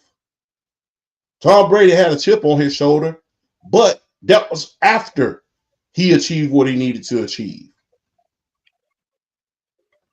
It was after. So I think that this can be, I truly believe this, man. This can probably be the best thing that ever happened to Shedeur Sanders. You to drop dramatically, and now you're just wanting an opportunity, rather than just saying you just want. Sometimes when you're just itching for an opportunity, it's better than saying, "Hey, it's a privilege for you to have me here," or an honor for you to have me here. Sometimes when you just want an opportunity, you're hungrier. You want to do things the right way. You're going to make sure you don't do anything to mess this up. And I think that this can be exactly what Shedeur needs, man. And like I said, he was already good in the first place. He's already great. You don't win Big 12 Offensive Player of the Year without being great in the first place. I think he'll be fine. I think he'll be fine. I think Chip, I don't mind him having a chip on his shoulder, because you may look. I don't mind it, because again, that's when all those teams, they're gonna regret one day and say, "This is what you passed up on. You had me. I was available, and you decided to go with all these other players instead of me. Okay, fine. I'm gonna prove you wrong." So it could be a great thing for Shedeur Sanders. It's not necessarily about when you go, it's about where you go. I hope that some team who's in need of a quarterback, heck, you've mentioned before, the Los Angeles Rams, if they're in the 4th or 5th round, you may want to take a chance on Shedeur, because you don't know Matthew Stafford's going to be there that long.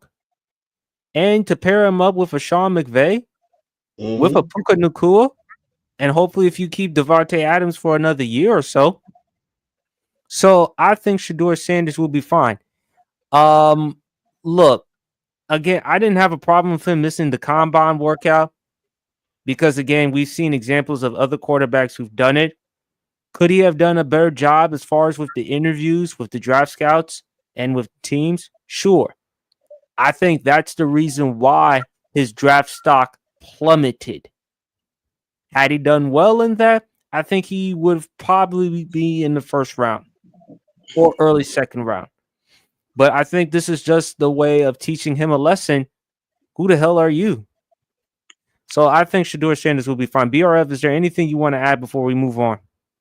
I do think he's going to recover from this, because I mean, you have to look at the makeup. You have to look at the structure he has around him. I mean, so we say what we want about Deion Sanders, but I mean, Deion Sanders is he's going to motivate him, and if Shedeur Sanders doesn't already have a chip on his shoulders, Deion Sanders is going to talk it on him. So I think ultimately he's going to be okay, because I do think he is a talented enough player to where all he needs is the right situation to really sit back and learn and kind of, be a sponge and soak up all the information that he can to ultimately be the best quarterback he can be. I mean, y'all brought it up. If they let the Los Angeles Rams get him, and he gets to learn from Matthew Stafford, he gets to learn from Sean McVay. If the LA Rams get him, that would be one of the ideal situations for him to come in and not feel pressure and not have to come in to be a savior, but just come in and be a rookie. Learn from Matthew Stafford, who's one of the most underrated quarterbacks of all time. And just seeing how that offense works and picking the brain of Sean McVay, who's one of, if not the best play caller in the league. So they're definitely I think from a standpoint of where would you want to go being a rookie, like if you're not in the first 2 rounds, where would you want to go as a rookie to put you in the best situation to really kind of understand what it means to A, be a quarterback, and B, learning really good offensive football? I think the LA Rams would be an ideal situation for him. So I'm glad y'all brought that up. But I do ultimately think Shedeur is going to be fine. I feel like he has the mental makeup to really come back from this and learn and make himself better through this. So I think he'll be okay too. And not just the Rams, also the Dolphins too. You may have to look at another quarterback given Tua's durability problems. So if I'm Miami, I would definitely take that in consideration. Yes, Luis, I said it, okay? I know you're not the biggest Tua fan in the world, but I said it. But Champ, I think Shedeur will be fine. I think this will be a great thing. I think a lot of and not only that, Champ, I don't think he's expected to start or play. Sit and learn as much as you can, and then eventually when your number is called, then and only then you'll be fine. So I believe he'll be fine. But guys, let's talk about the NBA playoffs. OKC last night against the Memphis Grizzlies. They came back from a 29-point deficit against the Memphis Grizzlies. Sorry, Amaria knows best. Die-hard Memphis Grizzlies fan. But, man, she probably last night she was puking after the Memphis Grizzlies blew a 29-point lead. I mean, second biggest comeback since in playoff history, going back to 1997? And Chet Holmgren. Whew, he was cooking in that second half. And unfortunately for the Memphis Grizzlies, Ja Morant will not play in game 4. You look at the Lakers right now, they're going up against the Timberwolves. The Knicks are up 2-1 against the Pistons. The Celtics, they just lost to the Magic today, 95-93. They just what? Yes, the Celtics, they just lost to the Orlando Magic today. Ooh. I had to check that. I didn't believe you. I thought you were trolling. No, I'm not trolling.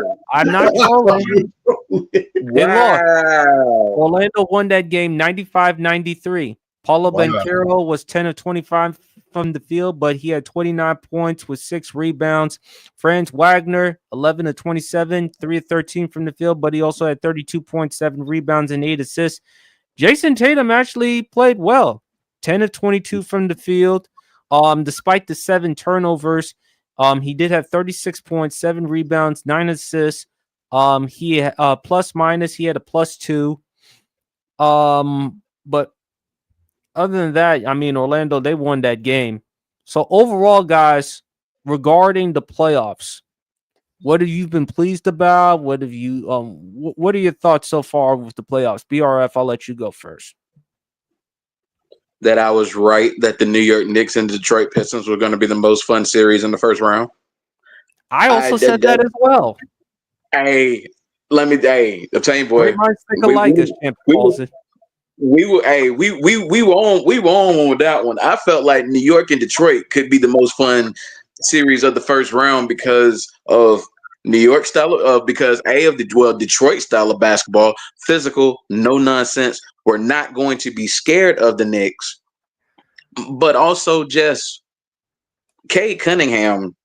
I mean, do I feel like Dyson Daniels should win Most Improved Player by the letter of the law? Absolutely. Cade Cunningham is him. Cade Cunningham is him. He is a really, really, really good player, and just what he's done to the Knicks in 3 games, even though they're down 2-1. Boy, man, oh man, oh man, the Knicks. I felt like I still think Boston's going to come out of the East. I do, but seeing how they're playing against the Magic, and just seeing how the first round series have transpired. Cleveland. If I'm Cleveland, I'm feeling a lot better in a potential Eastern Conference Finals matchup in a potential matchup with the Boston Celtics. I'm feeling a lot better. Potentially seeing them in the Eastern Conference Finals, I feel a lot better.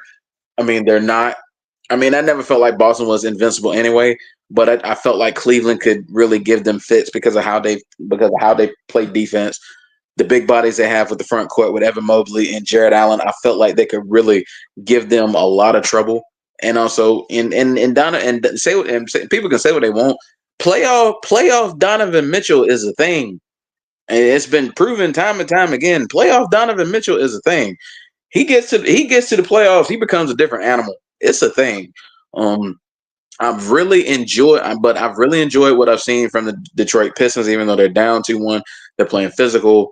They're not letting the New York Knicks breathe, and that's what I felt like they were gonna have to do to really contend against them and give them a run for their money in this series. I think Memphis is done. Memphis is cooked, beyond cooked. I mean, it's bad enough you blew that game. I mean, well, honestly, it was like Ja Morant got hurt, and it's almost like it sucked the air out of Memphis. It sucked the air out of them. And then Oklahoma City does what Oklahoma City does, which is defense and transition and just and the rim protection. I said myself that I felt like Chet Holmgren was one of the biggest X factors in these playoffs, particularly in a potential matchup against the LA Lakers, possibly down the road. I feel like Chet Holmgren is that X factor because he's going to give any team he goes against fits, particularly a team like the LA Lakers who don't have the greatest front court. Chet Holmgren is going to give them fits, and he is like he's just one of those 5-tool players that's really blossoming and coming into his own. I'm loving what I'm seeing out of OKC. They're not, even though they're a young team, they're not scared. They're not showing that they're scared of the pressure. Being a young team, being the number 1 overall seed in the West, they're not scared of the pressure at all. Shout out to the Houston Rockets for coming back the way they did. I was, because a lot of people are on that Golden State bandwagon. They are on that Golden State bandwagon. So for Houston to really kind of make a statement in that game was very much needed on their part. So I've been enjoying the NBA playoffs so far. I'm loving what I'm seeing. As it should, the level of play should always go up when we get to the playoffs. Just seeing teams have to react to the best teams and how they attack, as far as knowing your weaknesses and going at your weaknesses and seeing how these teams adapt. And because the best teams are always going to be the best ones at adaptability and being able to move forward and press forward. So I've thoroughly enjoyed what I've seen from these playoffs so far. But yeah, man, you and me, PSP, being on that New York Detroit series, being a banger was. Hey, I'm happy.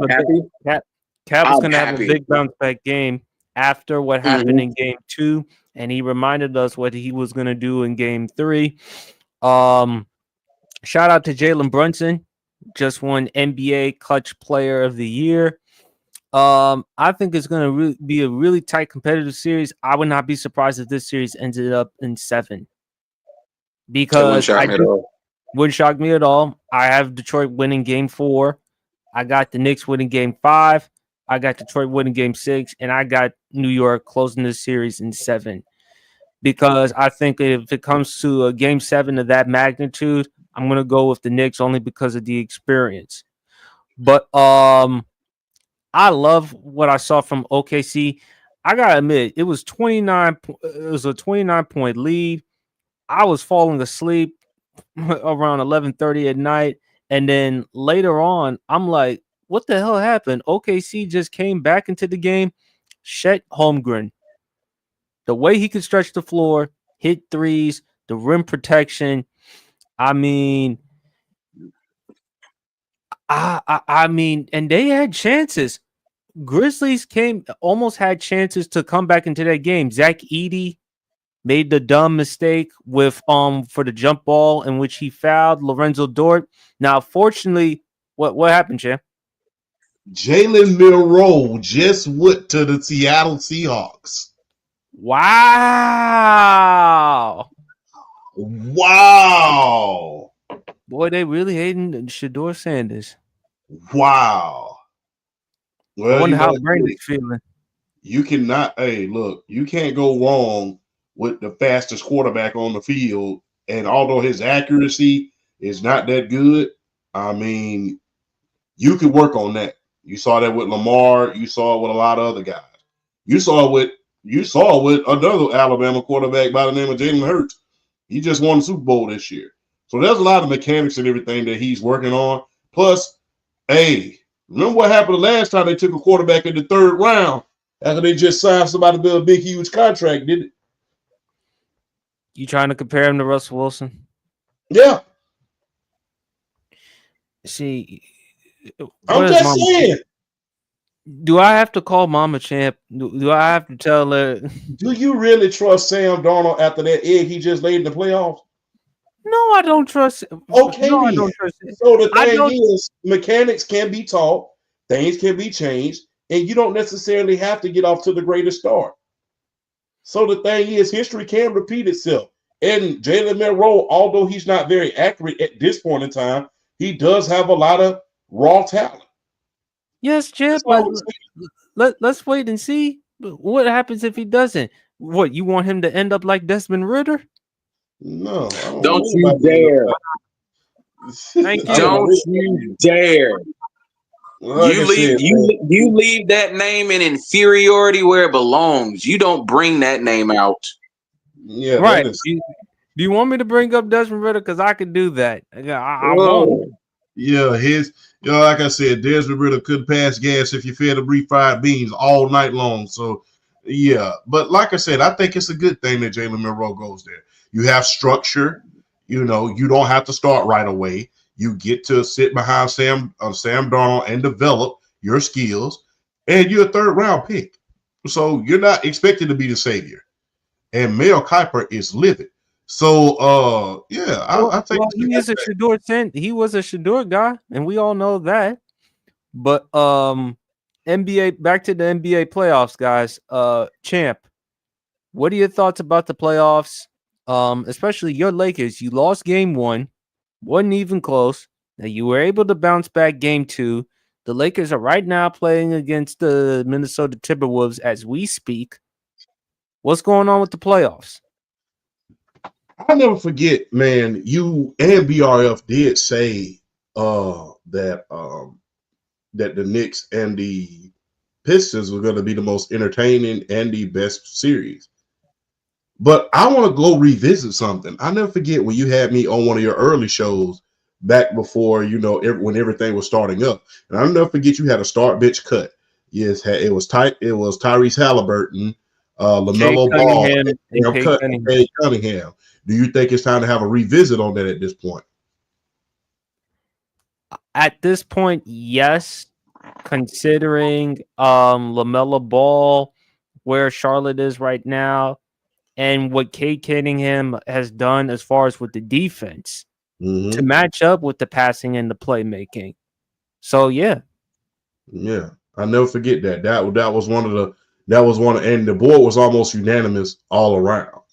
But Cade Cunningham has definitely made a lot of improvements to this game. I can't wait to see what Detroit is going to do in the future, even if they don't win this series. And if they put New York out of there, oh my God, it is going to be some smoke in the city if that happens. You can best believe. But loving what I'm seeing, man. Loving what I'm seeing from these playoff series. The ratings are up approximately by 45%. Oh, wow. Yes, they're up by 45%. Each of the playoff games are averaging at least 6 million viewers. So that is a great thing. As far as playoff in general is concerned, man, I'm loving what I saw from SGA and the Oklahoma City Thunder. Sam Presti, his scouting ability has to be studied. It has to be studied.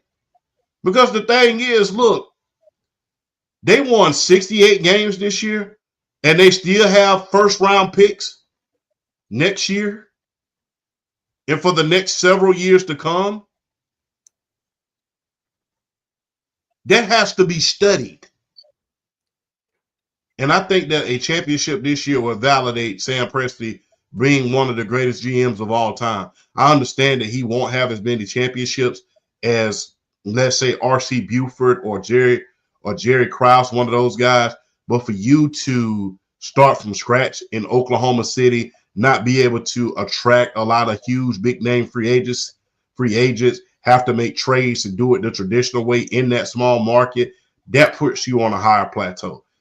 You can't convince anybody, hey, you come to Oklahoma City, it's hard to sell someone on that versus the great city of Chicago, the city of, LA, even Louisiana or Atlanta, Houston. It's hard to sell it when you're not in a huge market. So Sam Presti, his scouting ability and his general managing ability, especially if he's able to win one, has to be studied because that is one of the best, if not the best general manager of all time, especially for him being in that small market. And I'm hoping that SGA and that team finally ends up winning one. I think one would validate, and that will bring put to bed not just a lot of things as far as Sam Presti is concerned, but that'll be galvanizing to the NBA to see a small market team win. I'm enjoying the playoffs, man. Although, sometimes my Lakers get on my nerve. They got on my nerve that first game. I just want to punch the TV. But that game 2 got things off to a great start. We finished it off. Hopefully we can finish it again tonight. So I'm enjoying everything, man. I really can't pick out one particular game that I'm enjoying. Look, one thing I do want to ask, Kawhi and the Clippers are playing pretty good basketball. He was unconscious in game 2. Yes, indeed. So I got to ask y'all this before we move on to the next subject. If he and James Harden was to win the championship this year, is that redemption for both of them? Yes, considering Kawhi Leonard's durability problems. Remember, Stephen A. Smith did say that Kawhi Leonard should retire. And, of course, James Harden with his playoff history as far as choking. So, yes, it does deem redemption for them, especially for the Clippers organization to win a championship. God knows how long since they've won a championship. We don't even know when the last time they've been to a finals. We know they've been to a conference finals since the pandemic season, 2020, 2021.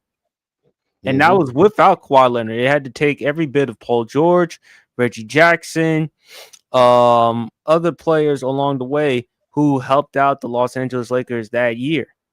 So, yes, it does deem redemption for both parties. Kawhi Leonard because of his durability issues, but come postseason time, he's phenomenal. And James Harden, a great historic performer in the regular season, he's kind of like the NBA's version of Peyton Manning in the regular season because he puts up great numbers every single year in the regular season. And in the playoff, he cools off. So if they could win a championship, and considering James Harden, not only his struggles in the playoffs, but also load management, James Harden, going to several different teams. He's been hanging out with Champ, going to Hardee's and Denny's, going to all these different types of restaurants because you saw how he looked in Houston and Brooklyn. And then he wanted to get out of Philadelphia, and now he's with Los Angeles. So it does deem redemption. And for and also not only just for them, Champ, I think you're also forgetting one key person, Ty Lue. Yeah.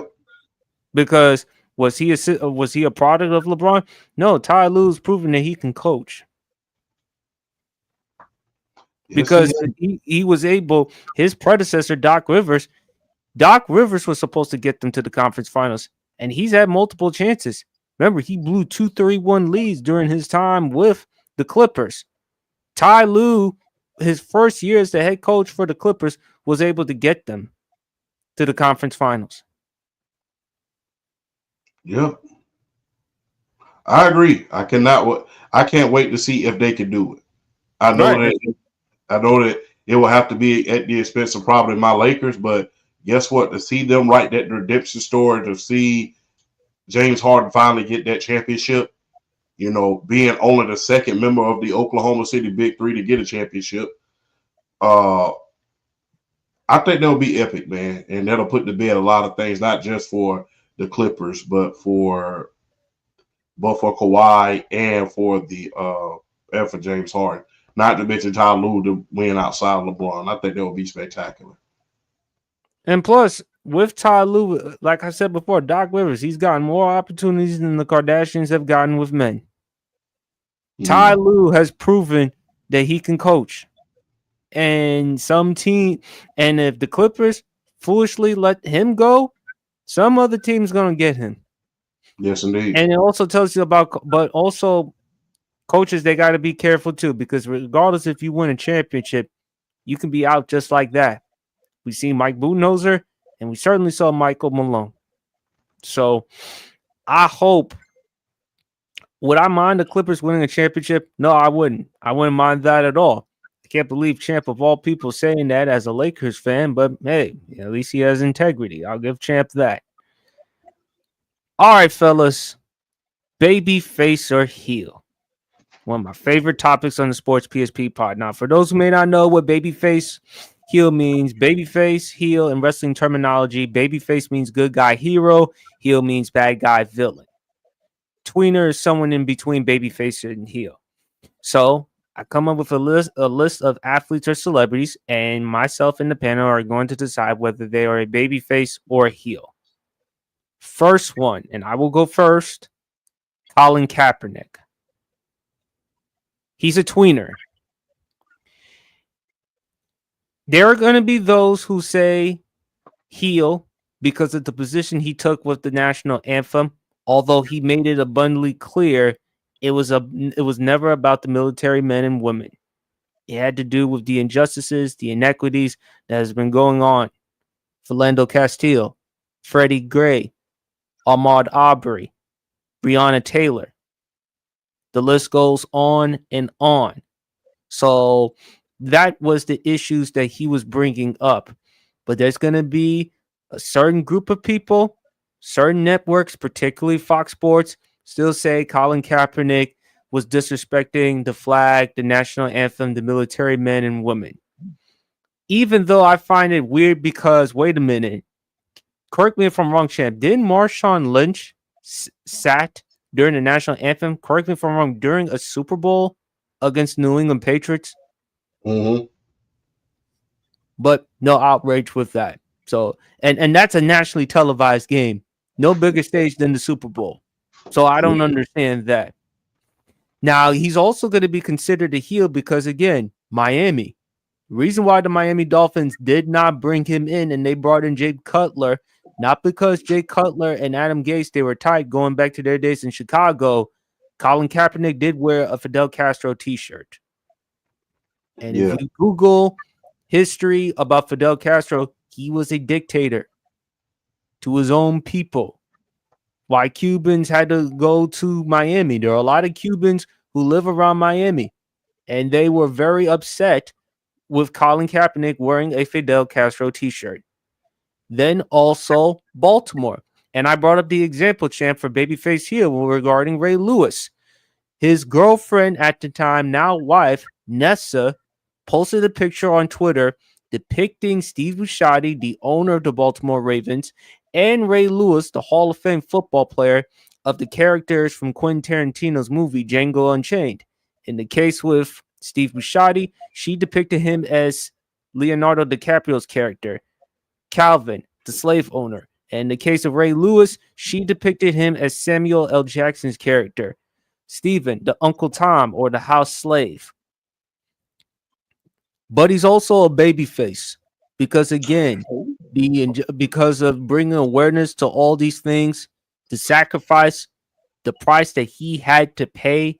I mean, remember all the money to what was it, to Singola champ, all the donations, the position that he's taking. Remember, wasn't he on Time magazine for person of the year? Yes, he was. So when you look at his contributions, his philanthropy, him bringing awareness to all these issues, I have to say he's a tweener. He is polarizing. Same thing with Kyrie Irving. He's polarizing as well. So I think Colin Kaepernick is polarizing. Because he's polarizing, I would say he is a tweener. Because there's going to be those who feel like what he did by not taking the position with the flag, the national anthem, they still look at it as disrespect. But at the same time, he told you it wasn't about the military men and women. It was about the injustices that has been going on in this country, and that the unarmed men and women haven't been held accountable. Those were the issues that Colin Kaepernick was addressing. So, and also to another example was the workout back in 2019. Remember, the reason why Colin Kaepernick, they wanted him to sign a waiver chip. Had he signed that waiver, he would have relinquished his right in taking any legal action against the NFL. Mike Florio from Pro Football Sports talked about it. He said it himself, malpractice. ESPN's Howard Bryant, the senior writer, even spoke about it. He even did it. He even said it on Outside the Lines. So when I take everything into consideration with Colin Kaepernick, I would say tweener. Whoever wants to go. All right, I will set the tone. I will say he is a tweener. He is a tweener. Look, there was a lot of controversy that was going on. It was a lot. And it really hit home for me because, hey, someone who was close to me had a problem with that. That person was my father. If you do not know this, I, myself, and my father are both combat veterans.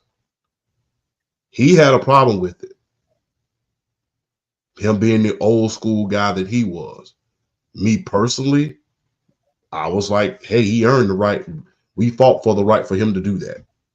As long as you don't, in my humble opinion, me being who I am, especially back then, it was like, as long as you didn't do something degrading to the flag, I had no problem with you kneeling. Plus, it was a military veteran's idea for him to kneel. Nate Boyer, he said, instead of sitting, why don't you take a knee? Yeah. Because, and kneeling is not necessarily a bad thing. You kneel when you propose. When they knight you, you kneel. And like I said, a military veteran gave him that idea. So if a military veteran gave you that idea in order to do so, then, hey, not to mention Jesse Ventura also came out and backed him up. If you don't know who Jesse Ventura is, retired WWE Hall of Famer and a Navy SEAL and former governor of Minnesota. He himself stated that he repoed a bill that required young kids to stand up in the classroom when the pledge came on. He immediately vetoed that bill because he said that the country should not mandate patriotism; they should earn patriotism. So I say that he's a tweener because, hey, I don't have any problem with you kneeling. I had no problem with you. Like I said, I'm a military veteran myself. A military veteran gave you that idea. You have the right to express yourself. You have the right to the freedom of speech. You have the right to protest. And I understand the cause that he was behind. at times I felt as though it got out of hand. You wearing the socks. You mean the one with the police officers depicted as pigs? Yes, I was trying to avoid that, but yeah. But No, I'm just being honest, champ. yeah, you know me. I try to be as PC as possible. You know, like I said, this show is for the kids too. But you wearing the socks. What was you getting? What was you accomplishing by doing that? Because you know, once you put those socks on, that's gonna label you as a cop hater. Not to mention him wearing the Kunta Kinte t-shirt during the workouts. Yeah, not to mention you wearing the Kunta Kinte t-shirt when you doing the workouts. Just a lot of other things that it had gotten too out of hand. Then the documentary came out with you comparing NFL players to slaves. So it was a lot of things that, although I agreed with him about that, about the kneeling part, there was also a lot of things that I really just like, are you serious? Not to mention, it's just like, it's kind of like the late great George Foreman used to do. Like once every year, you'll hear about the George Foreman watch. You remember that BRF in the early 2000s? Like once every year, you'll hear about the George Foreman watch. I'm gonna come back if my wife let me, and I'm gonna fight one more fight. Oh, yeah, I remember that. And every year, it's like the Colin Kaepernick watch, when it's just like that ship has sailed. Now, don't get me wrong. I admire a lot of the things that he had done. I admire the kneeling. Guess what? You have a right to do that. I admire the fact that a lot of people don't acknowledge this. He actually donated a lot of money to the Black Veterans Association. Mm-hmm. He actually donated a lot of money to the Black Veterans Association. He really did. You know, he was working with the kids. He held camps. You know, he went to go visit with a lot of leaders around the world. So I admire a lot of things of that nature. But there's a lot of things that you should have done that could have. There's a lot of things that you did was kind of anticlimactic. Wearing the socks, that's anticlimactic. Because the thing is, you wearing socks like that is going to lead a lot of people to think that you're trying to incite violence on law enforcement. Because the people used to call the cops what you had on your socks. So that's going to lead a lot of people like, what are you trying to say? You're saying you're kneeling for justice, but at the same time, you have those socks on. So what point are you really trying to drive home? Then you had the Fidel Castro t-shirt that you had on.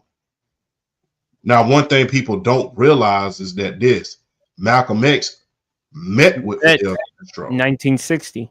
Yes, he did. But you have to understand where you're going. You're in Miami. You got to read the room. You're in Miami.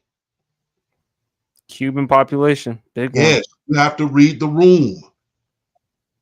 Read the room. And the thing is, what I didn't like about that situation is Ray Lewis was kind of made out to be a villain, but the thing was, behind the scene, he was campaigning for him to come to Baltimore. And then his girlfriend at the time, Nessa, with the tweet, as I mentioned. Yes.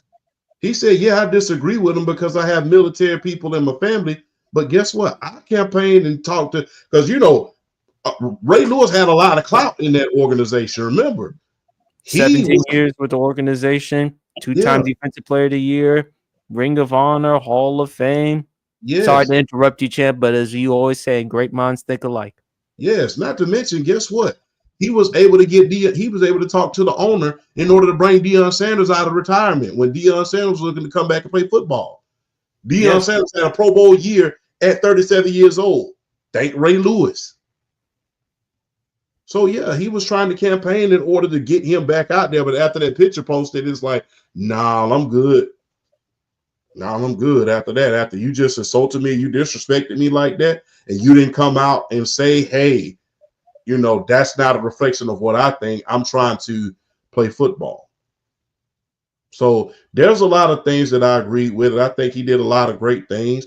donated to the Veterans Association, made a stance that was not very, very popular, was able to sacrifice his career in order to do that.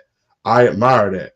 But there were so many things that I felt that was anticlimactic, that at certain times it's just like, I see the point you're trying to make, but if you're trying to play football, then you're playing yourself all at the same time.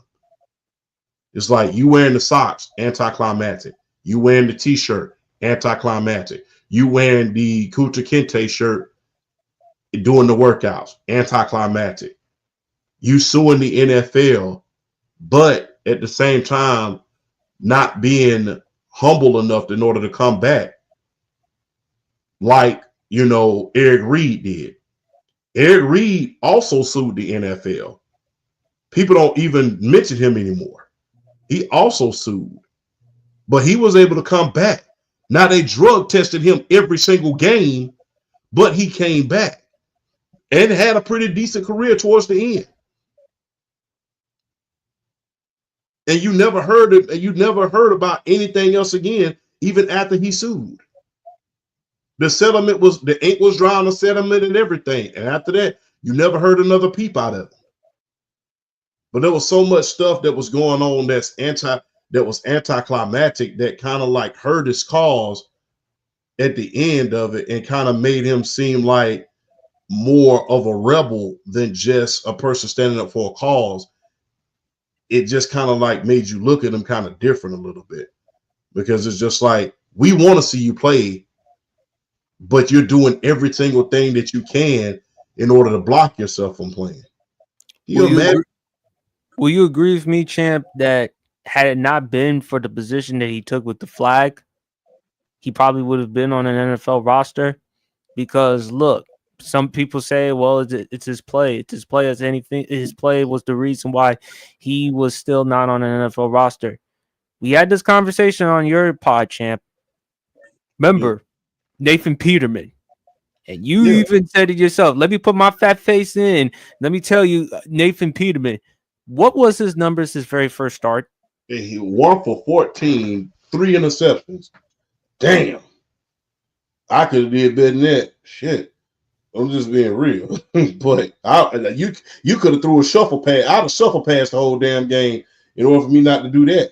But the thing was, like I said, I don't think it was so much as the kneeling, because a lot of guys came back from that. Malcolm, it was the other things that came along with it. Yes, people don't like to acknowledge a lot of things. Eric Reed came back even after he sued and won the lawsuit. He still played for 2-3 more years.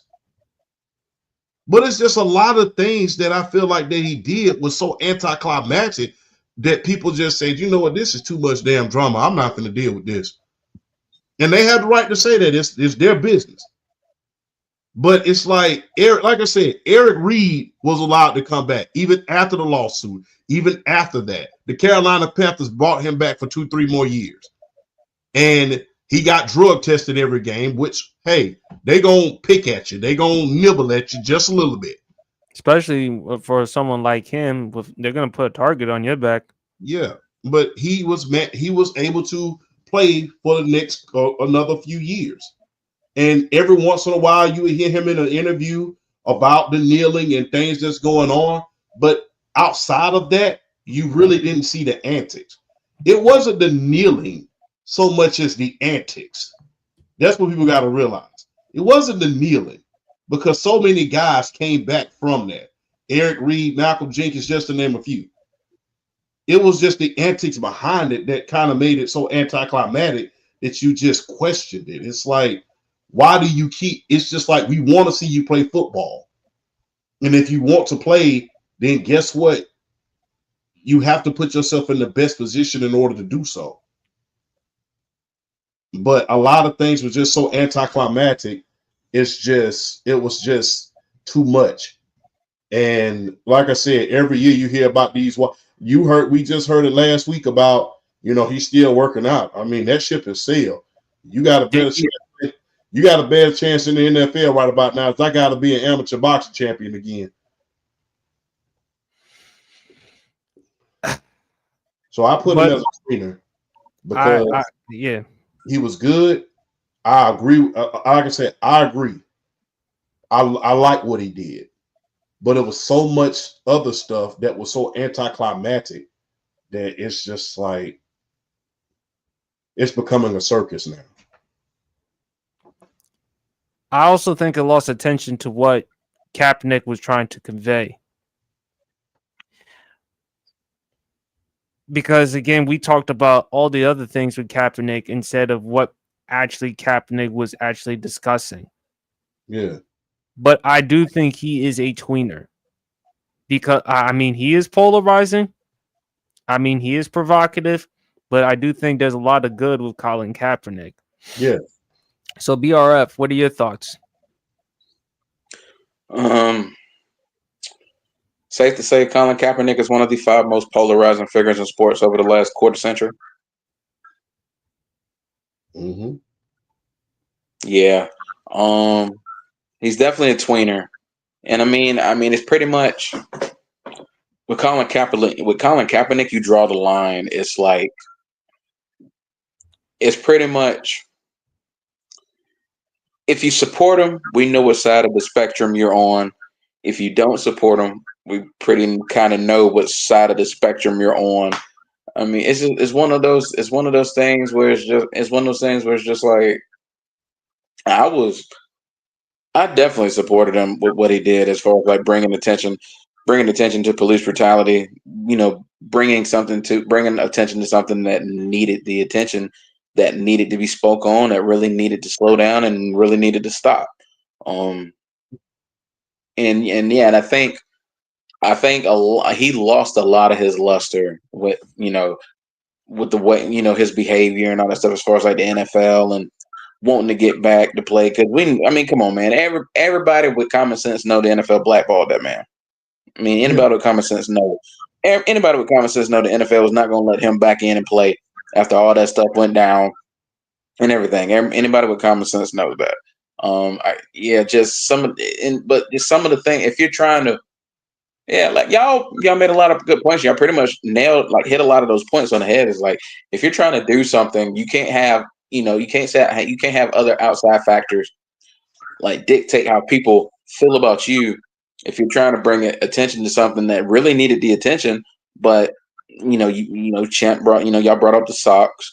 The tweet from it was his now wife at the time, and just so many things that occurred on his watch that really could have been prevented and really could have helped him as far as to continuing to expand and shine a light on something that needed to shine. So his how polarizing it was. Yeah, he was too polarizing to really not be a tweener because let's face it, it's obvious, us being who we are, and it's kind of obvious how we felt about Colin Kaepernick when everything was going down when he first started taking knees and all that. And I think, at the time, I just thought it was funny. So many people were coming down on him as far as kneeling during the national anthem, forgetting that shout out to Nate Boyer, Army, Green Beret. He was the one that like said, you know what, hey, we kneel for our fallen soldiers or our fallen compadres. We kneel for them. When they die, it shows respect. Don't sit, but take a knee because at the end of the day, because you're still. He told him you're still showing respect for those fallen veterans by taking a knee because that we did that. So I feel like you should do that. And it's like it was unfortunate that people kind of came out and were still just saying, "Oh, he's disrespecting the flag, he's disrespecting the military," when a legit Army Ranger was like, "No, he's not disrespecting the military. If anything, he's showing respect because that's what we did. That's what we did with fallen soldiers. That's what we did with our fellow brothers. That's what we did." And a lot of that was unfortunate. He just he could have played his hand a lot better with certain situations. At this point, it is good that he's training and that he's keeping himself in shape. I admire that, but nobody's going to sign you at this point. Nobody's going to sign you. I mean, at this point, if somebody was to sign you, you would be. It's unfortunate, but I mean, you would be nothing more than a charity case at this point. So that ship's definitely set on him playing. But yeah, he's a tweener. I mean, like I said, he's one of the most polarizing figures. He's got to be, for me, top 5 polarizing figures of the last quarter century in sports, with the attention that he brought onto himself, but yet what he was trying to do, and how you had one half, when you had one side that was all for him and the other side just like, no, don't do it. So yeah, he's too polarizing of a figure to not be considered a tweener, because you have that one side that looks at him as a heel, that one side that looks at him as a babyface. It's one of those, like, you have it's like you got one truth here, you got one truth there, and the real truth is like kind of somewhere in the middle. That's kind of what this feels like. So yeah, Colin Kaepernick's definitely a tweener for me. All right, next one. Phillip Rivers. He's the baby face. With all them damn kids that he got? He's married. They're all by the same woman. I know. That's why. I mean, they're all by the same woman. I mean, we get. That's my point, Chip. Most dudes who have that many kids, they're with a lot of women. He's only with one. Yeah, I mean, so guess what? If you, never mind. But you having them all by the same. Damn. I'm glad I did not let that slip out, but because I think we all glad you didn't let that slip out. Thank God.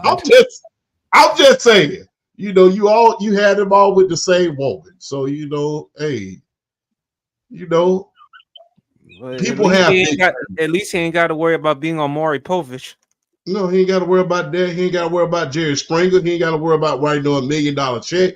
I am married. I'm worth millions. I can take care of my children. It's not like he's pulling stuff like Evander Holyfield, guys like that, where you got people all over the world. So guess what? He's married. He was a trash talker. But the thing is, how can you not? I mean, Phillip Rivers never did anything malicious. There was anything malicious. People talk about, well, he have a lot of kids. Okay, I'm married. I have about the same woman. I love my wife. I love my children. All right. I was a beacon of hope for a franchise for so many years. Unfortunately. And a Christian. Like I said, man, we all love the chaos of the bad guy. We all love the chaos and the mayhem, and it's must-see TV. But look, Phillip Rivers was never in the news like that. The thing is, he was good, and he was so quiet. Although he was a trash talker on the field, he was the model citizen off the field. So they had to find something in order for him to, for them to make fun of him about. And guess what? If me and my wife want to lay up and want to multiply, that's our business. We're married. We doing it the right way. I'm not out here all over the streets. I'm not for the streets. I am doing this the right way. Me and my wife have been married for years. We wanted to have a big family. I stopped playing football and I started coaching. I coach at high school now. I'm going to be a Hall of Famer. Guess what, man? Like I said, everything that we was preaching earlier about being careful, about being calculated, about, being with someone your age or being with someone who compliments you. Phillip Rivers did all of that. He did all of that. He was that guy that did everything the right way. People are going to say, well, he never won a Super Bowl, but, hey, I put that more on the Chargers organization than I do him. You had no business firing Marty Schottenheimer, the late, great Marty Schottenheimer, after him going 14-2. You had no business doing that. I'm fully convinced that had they kept Marty Schottenheimer, they would have won a Super Bowl because they had some of the best players money can buy. At one point, the Chargers had 12 Pro Bowlers. 12. They had Darren Sproles, Michael Turner, and LaDainian Thompson all in the same backfield. You had Vincent Jackson, the late great Vincent Jackson. You had Antonio Gates. You had a little bit of everybody on that team. Sean Merriman, Jamal Castillo, Big Igor, Sean Phillips, Donnie Edwards, Eric Weddle, Quentin Jammer, Antonio Cromartie. So I blame that more so on the dysfunction of the Chargers organization, especially back then, because they was letting AJ Smith run amok. Then I blame that on him. But as far as Phillip Rivers, what did I always say this, man, when certain conversations come up, yeah, he was a trash talker. Guess what, man? You know what? You never heard about anything derogatory that he was saying to anybody. And he didn't take it so far where it was in the press every day. He was the cornerstone for a flagship franchise for a long time. Like I said, he has a lot of kids, but guess what? They all by the same woman. I'm married. I'm a Christian. This is my wife. We wanted a big family, and guess what? My children, I've made millions of hundreds of millions in the NFL. My children ain't got to worry about nada. So I got to put him as a baby face, man. He's the undisputed baby face, in my humble opinion. I agree. What's so unique about Phillip Rivers, as I said before, for him to get this far, he's also going to be in the discussions for the Hall of Fame. He has the funkiest throwing motion I've ever seen in my life, and he still delivers the ball. Mm-hmm. Phillip Rivers, Chargers, they've had very good quarterback play. Dan Fouts, Drew Brees, him, now Justin Herbert. And Phillip Rivers is just one of those examples of Chargers quarterbacks who they've had for a while and couldn't even win a championship.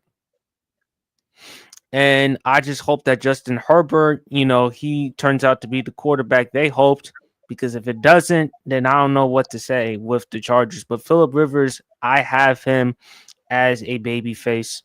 No controversy with Phillip Rivers. No, he trash talks, but yeah. Also, mind the way, he's tough too. Played in an AFC Championship game. The only time he played in an AFC Championship game with a torn ACL. Mm-hmm. Phillip Rivers, fighter. Also his first and last year with the Indianapolis Colts managed to help them get to the playoffs in 2020. And the year after that, they had Carson Wentz. And it was supposed to work out for Carson Wentz in Indianapolis because of Frank Wright. And they couldn't even make the playoffs. And they lost in that last game against the Jacksonville Jaguars. So at least Phillip Rivers was able to do that. And you mean to tell me with Phillip Rivers, with that offense that Indy has, they'd be worse off? So no. I believe Phillip Rivers is a babyface. I believe he'll get into the Hall of Fame because of the numbers, the longevity. He has 8 Pro Bowl appearances. So, and also great man off the field. Also, he even took time to coach high school football. Mm-hmm. So, I got to give Phillip Rivers that. BRF. Yeah. For me, it's boys unanimous. Phillip Rivers is definitely a babyface, and it's funny though because you'll watch some of his games on TV, like you'll watch some.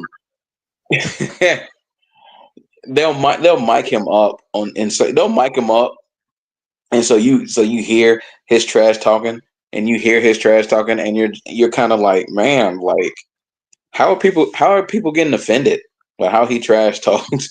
He's not vulgar about anything he didn't. He's not cussing at you. He's not vulgar. He just letting you, he just letting you know, hey, go take a couple of seats. You're not as good as you think you are. Hey, it's just one of those things. And Yeah, and you know what I'm saying? Philip Rivers has probably heard so many jokes about him having a bunch of kids. He still gets them. So, it's one of those things where saying we all doubt that he's worried about stuff like that. But I mean, Model Citizen never got in trouble. I mean, he beat the Indianapolis Colts in the playoffs in Indianapolis on a torn ACL. I mean, that's dedication, that's toughness, that's your franchise quarterback doing what he's supposed to do to help you win big games. I mean, he's one of the toughest competitors I've ever seen on a football field play ball. And yeah, the arm motion is funky, but I tell you what, he was up there as far as like strongest arm in the league. He was up there for years.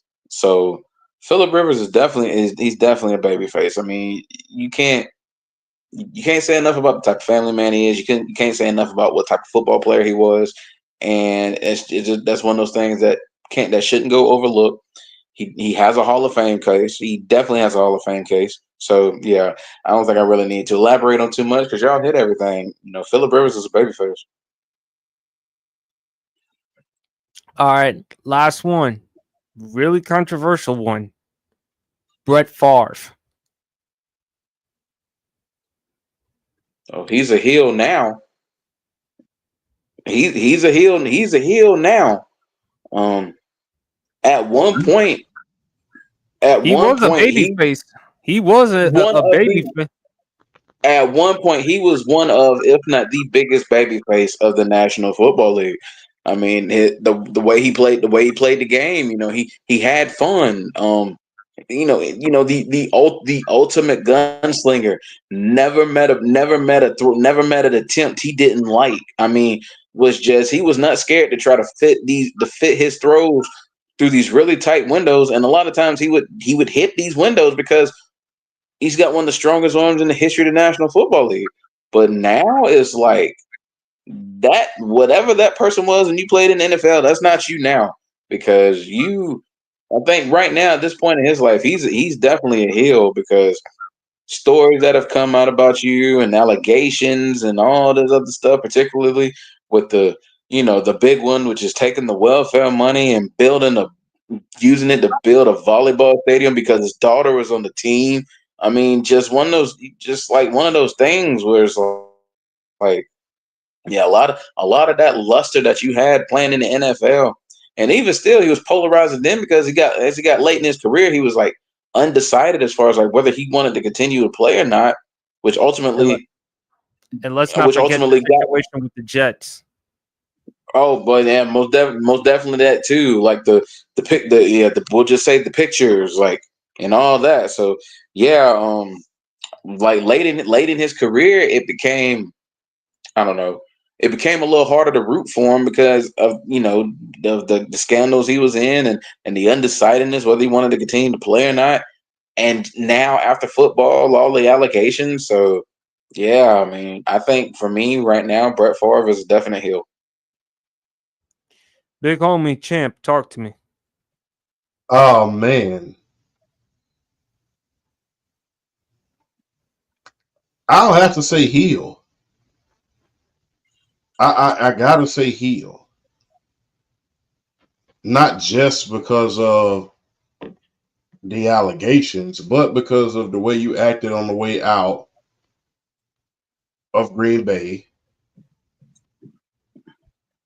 the way you acted on the way out of Minnesota, not knowing if you were going to retire or not. Basically, Aaron Rodgers before Aaron Rodgers.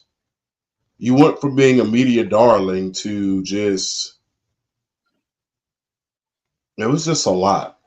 You had allegations of inappropriateness with a Jets employee, the text.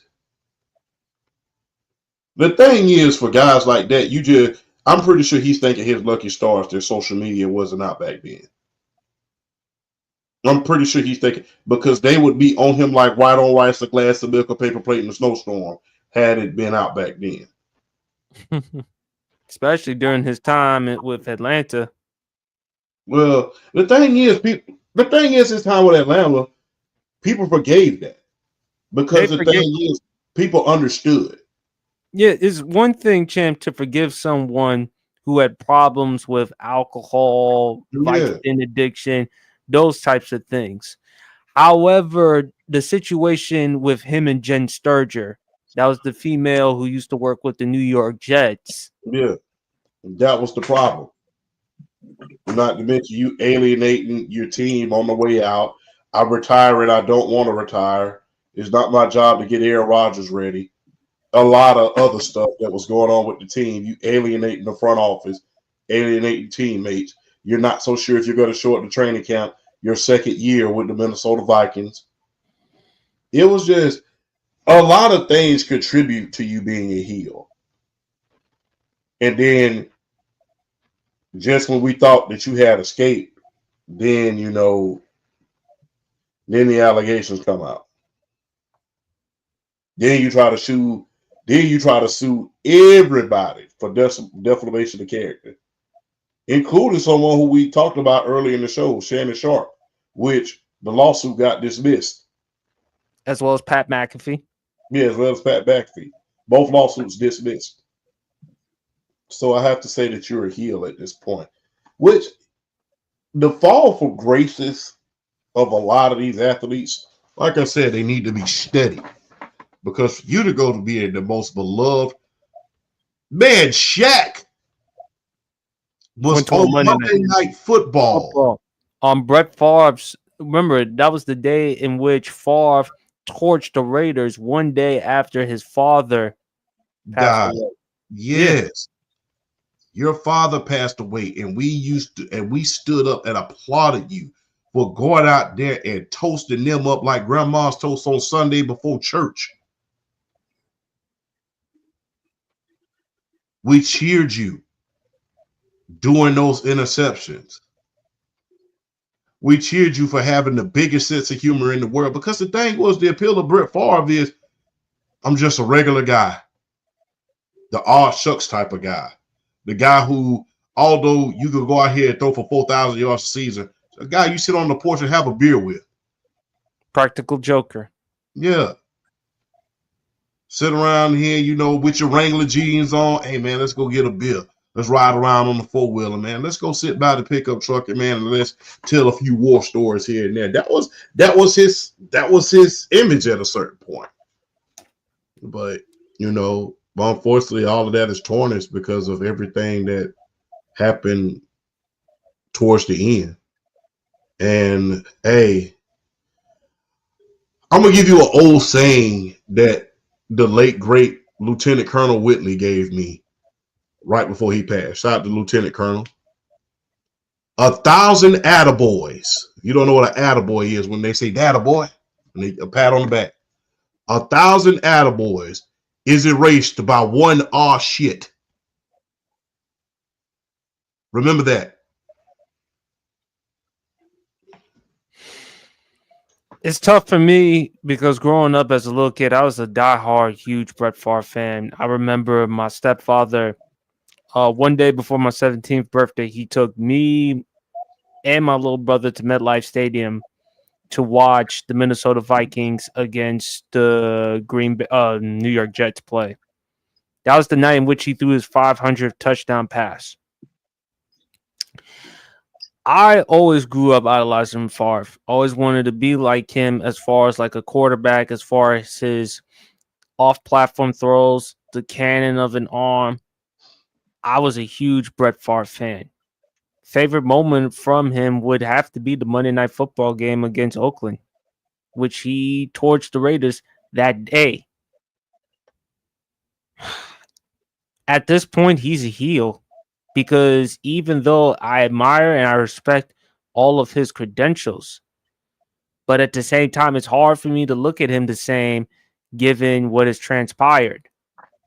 I mean, the Jen Sturger situation, in my opinion, he got a pass. The Mississippi welfare thing, again, Brett Favre was accused of stealing welfare funds in Mississippi, the poor state in this country, United States of America. And he's one of the wealthiest people. Brett's over $100 million. And also, too, I also want to make it clear because there are going to be some idiots who will say, "Well, of course, you're going to say Brett Favre is a heel because again, he's supporting President Donald Trump." Anyone who tries to make that argument, bullshit. Because we've talked about Undertaker and we've talked about Kane. They are supporters of Donald Trump too.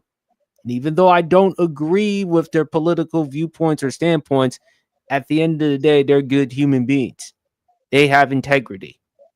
So before anyone who wants to use that as an example, because I'm sorry, BRF or Champ, because there's going to be people out there who are going to use that. No, I will not.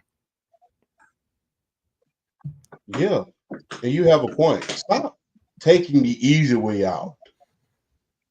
We don't. I'm gonna just be real with you. There's a lot of guys who support Trump, who support the president Trump. Let's call him by his real moniker and his real title. There's a lot of guys who support President Trump. That guess what? We still listen to their music. We still adore them. Guess what? Although we may disagree, I still listen to Snoop Dogg's music. I still watch his Instagram page. Nelly as well. I mean, Undertaker, Kane. Hell, Mike Tyson. Well, I know why Mike Tyson defended. Yeah, but Mike Tyson, Mike Tyson. Yeah, I know, but that's because again, there's gonna be fools out there that are gonna say, "Well, of course you're gonna say heel because Brett Favre is supporting Donald Trump." No, as we've discussed this in the past with Undertaker and Kane, they are supporters of Donald Trump. Do I agree? No, I do not. But at the same time, unlike Hulk Hogan, I can't accuse Taker and Kane of not having integrity. Yeah.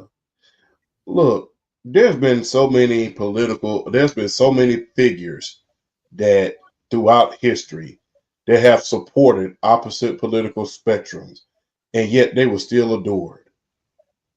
I'm gonna give you a prime example. The late great James Brown. What was his greatest song? Say it loud. Say it loud. Yeah. You won't finish the rest. Say it loud. So that was his best song, yet he was a supporter of Richard Nixon. Him, Wilt Chamberlain, and Sammy Davis. They were still adored by everybody. So stop taking the easy way out, people. Stop taking the easy way out. The reason why you want to say that is because you want that to be the narrative. You want that to be the narrative. There's been so many people that have been on the opposite side of the political spectrum that guess what? They're still adored by everybody. You think to yourself, damn, how could you do that? But the thing is, it's like, oh, well, I understand to a certain extent. But yeah, there's been so many people on the opposite side of the political spectrum, even within our own community, and we still rock with them. Because guess what? They're not ignorant. They're not They're not out here doing things outside of what they're supposed to be doing. And Undertaker and Kane. So guess what? Stop trying to use that as taking you want to take the easy way out because you want that to be the narrative. Don't want to be a victim so bad that you end up being a victim. If you put yourself in a position to lose, you might lose, unfortunately. Just leave it at that. But speaking of which, Favre, boy, as a guy who grew up and admired Brett Favre as a football player, it's hard for me to overlook all the other flaws in his career. And Champ, I would not be surprised. Some would say tweener because of his football, his glory days. And it wouldn't surprise me at all. Would he do the Copper John commercials or the Wrangler jeans commercials? Would surprise me if he still did that? Probably not. But to me, at this point, I would say heel because, and also the writer Jeff Pearlman, he wrote a book on Brett Favre, the gunslinger. He unloaded on Brett Favre. He unloaded. If you go on his social media, if you go on his Twitter, go check it out. But Brett Favre, to me, at this point, I would say heel. But speaking of heels, one of the most controversial heels out there, New Jack. Now we all know from his days at Smoky Mountain. Thank you, Jim Cornette, because of course you came up with those creative ideas with the promos. Even New Jack admitted it himself. We can't ignore ECW. There were a lot of controversies that New Jack had at ECW, particularly the mass transit incident. Then, of course, Vic Grimes, him throwing him on top of the scaffold and then landing on the table. There's Hunter Red. There's Gypsy Joe. My favorite New Jack moment has to be in Smoky Mountain Wrestling when he said, "I'd like to give a special shout out to my good friend OJ Simpson. 2 less we got to worry about. Keep up the good work."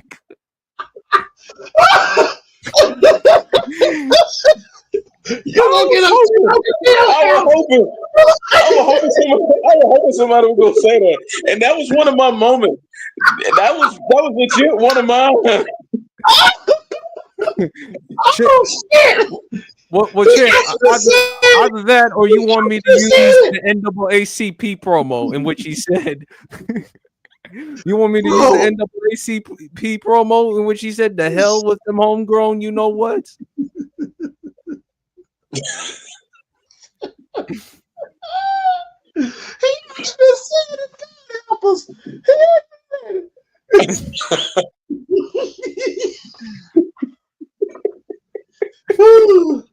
Hell,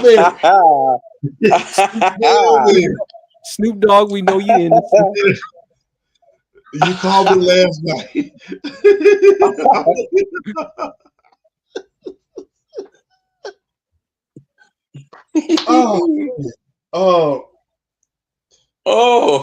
Oh my God. Oh my God. Look. What's so funny about that is I used to work with one of New Jack's cousins. Oh, for real? Yeah. Okay, I know he's from that Georgia area. Yeah. Name was Mr. Ramsey. He was my mentor when I first when I was a lead as an IT technician. You know, when I furthered my career. But when I first got there, he used to tell me stories about him and New Jack and how people didn't mess with him for real because he was about that life. So shout out to Mr. Ramsey, man. There was to hear some of the stories that he would tell me, because, you know, New Jack used to be a bounty hunter at one time. He was. He was a bounty hunter. So, yeah, and he, you know, that was New Jack was a character within itself. The interviews that he used to do was sometimes the interviews that he used to do outside of wrestling was even more diabolical than the ones that he did during wrestling. I will never ever forget that one he did with Vlad TV. That was one I would ever forget. I would never ever forget that interview and the visual aids that he provided throughout that interview. That was like, if I never see this shit again in my life, it will be too soon for me. Because that right there was diabolical. I mean, I don't know what to say. New Jack, I salute you. You were that dude, man. But there was a lot of diabolical things, and it's just like, damn. When I used to see New Jack, New Jack was one of those guys, even at my peak, like, bro, I'm finna walk on the other side. Remember what Ice-T said, step to the side and bow your head. So that dude was about that life, man. But I think that's everybody's favorite moment, man. That,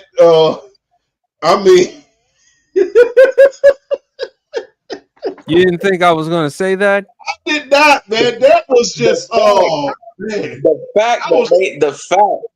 The fact that they even cleared that to let him say.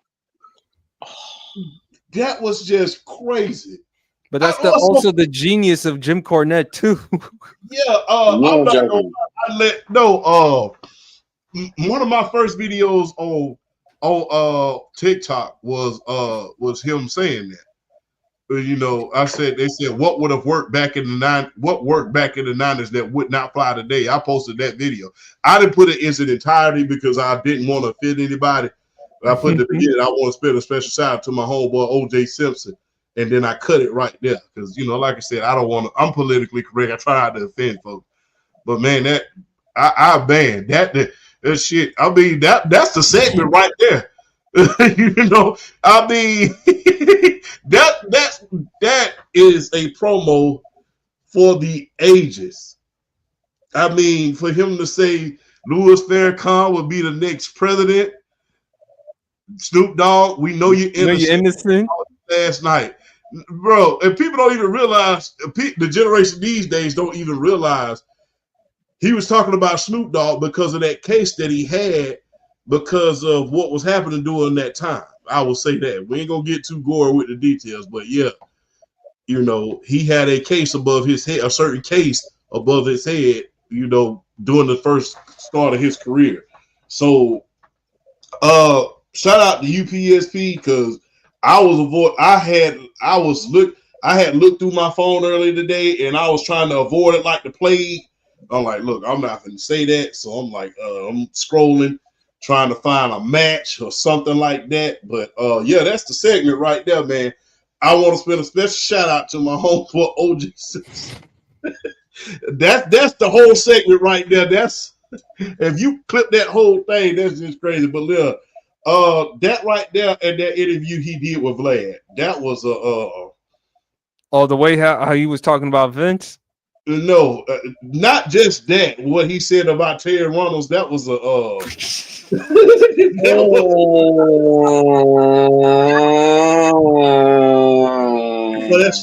that's cringe-worthy. I would never look at that woman the same again after that interview. Oh God! I mean, never mind. I'll say that after the show.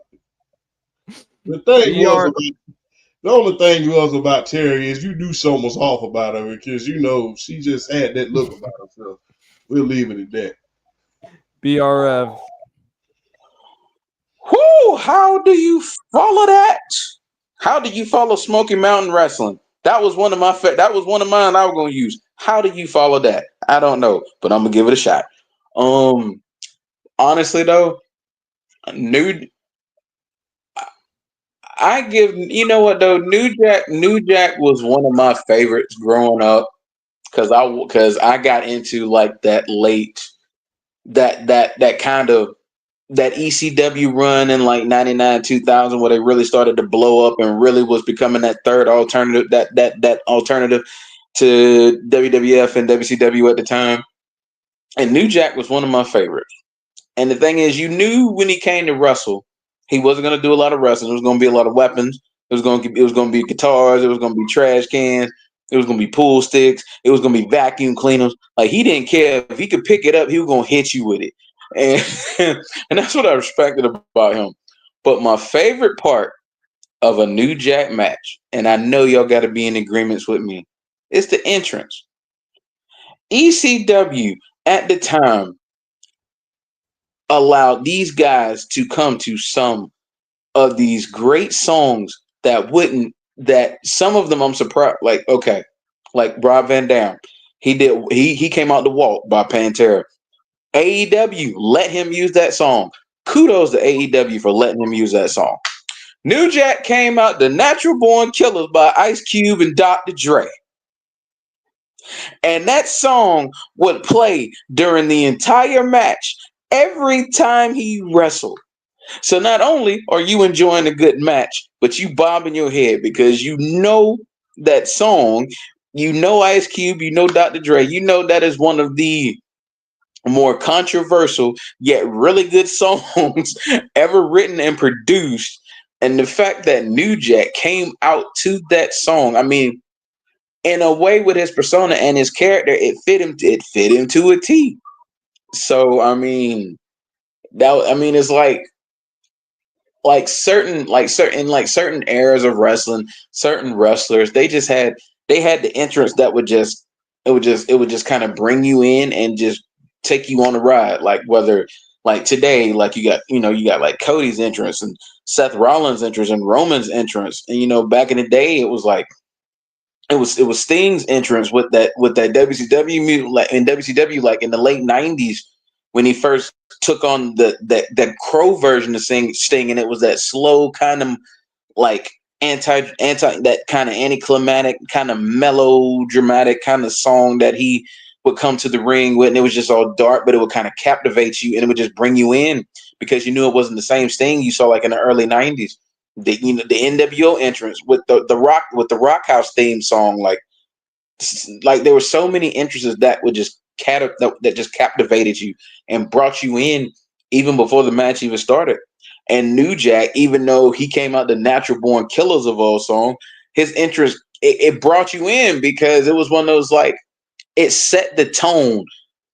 It set the tone for what you were about to see in a New Jack match because you knew it wasn't gonna be no headlocks, it wasn't gonna be no wrist locks, it wasn't gonna be no arm drags. Somebody was gonna bleed, and somebody was gonna bleed a lot. And that was the perfect song to just set the tone for all of his matches. So respect to New Jack, respect to ECW for letting him come out to that song, because if there was ever a song that wouldn't dare play today, that's the song. So shout out to New Jack. R.I.P. Rest in peace to New Jack. But yeah, honestly, my favorite New Jack moment was every time he made an entrance just to hear that song and just to bob your head and get hyped before the match started, because you knew when that song played, like somebody be cutting a promo, as soon as you heard that, like that beginning, it was like, oh God. And then, and you just sat for the next 10 to 15 minutes and you just watched the glorious chaos that was a New Jack match. Absolutely, man. Him and Mustafa, when they were in the gangster days, man, Mustafa was crazy. And also, I love the fact with him and D'Lo Brown, man. But yeah, I like to give a special shout out to my good boy OJ Simpson. 2 less we got to worry about. that was hysterical, man. I mean, as crazy as it was, but that was hysterical. But Jim Cornette knew what he was doing. Jim Cornette knew what he was doing. That's why Champ calls him colorful. Colorful. There are certain promos from certain wrestlers that put them on the map. That promo put New Jack on the map. It did. And fellas, BRF or Champ, whoever wants to go first. Favorite Rihanna track?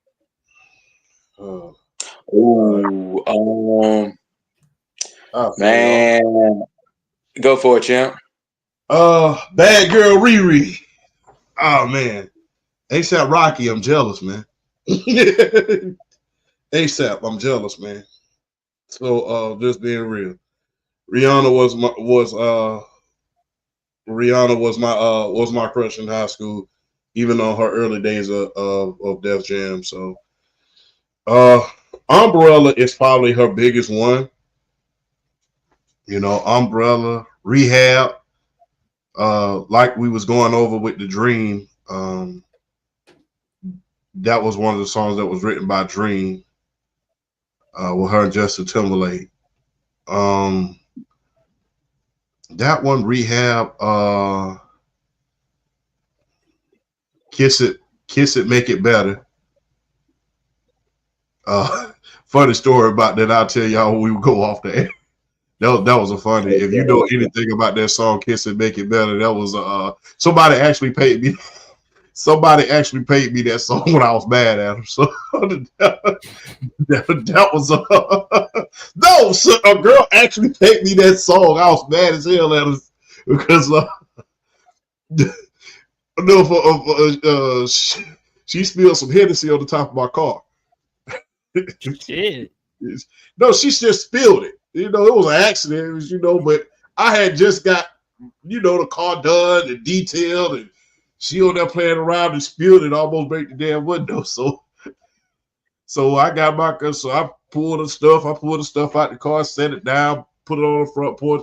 I got in the car, spit the hell off. So, and back then you actually had to copy and paste, the song in order for somebody to in order for somebody to send you a song, it wasn't as simple as it is now. So you had to copy and paste it from YouTube and then send it in a message. But she actually sent me that in a song. It sent me that in a message, and that's how I first heard that song, "Kiss It, Make It Better." And that was it was an interesting song. It took me a while to catch up to what she was saying, but it was just like, damn, okay, all right. It was just that's it's just like, all right, you good. But "Kiss It, Make It Better," Rehab, Umbrella. I never forget the remix that she made of Bad with Wale. Wale. That was that fit.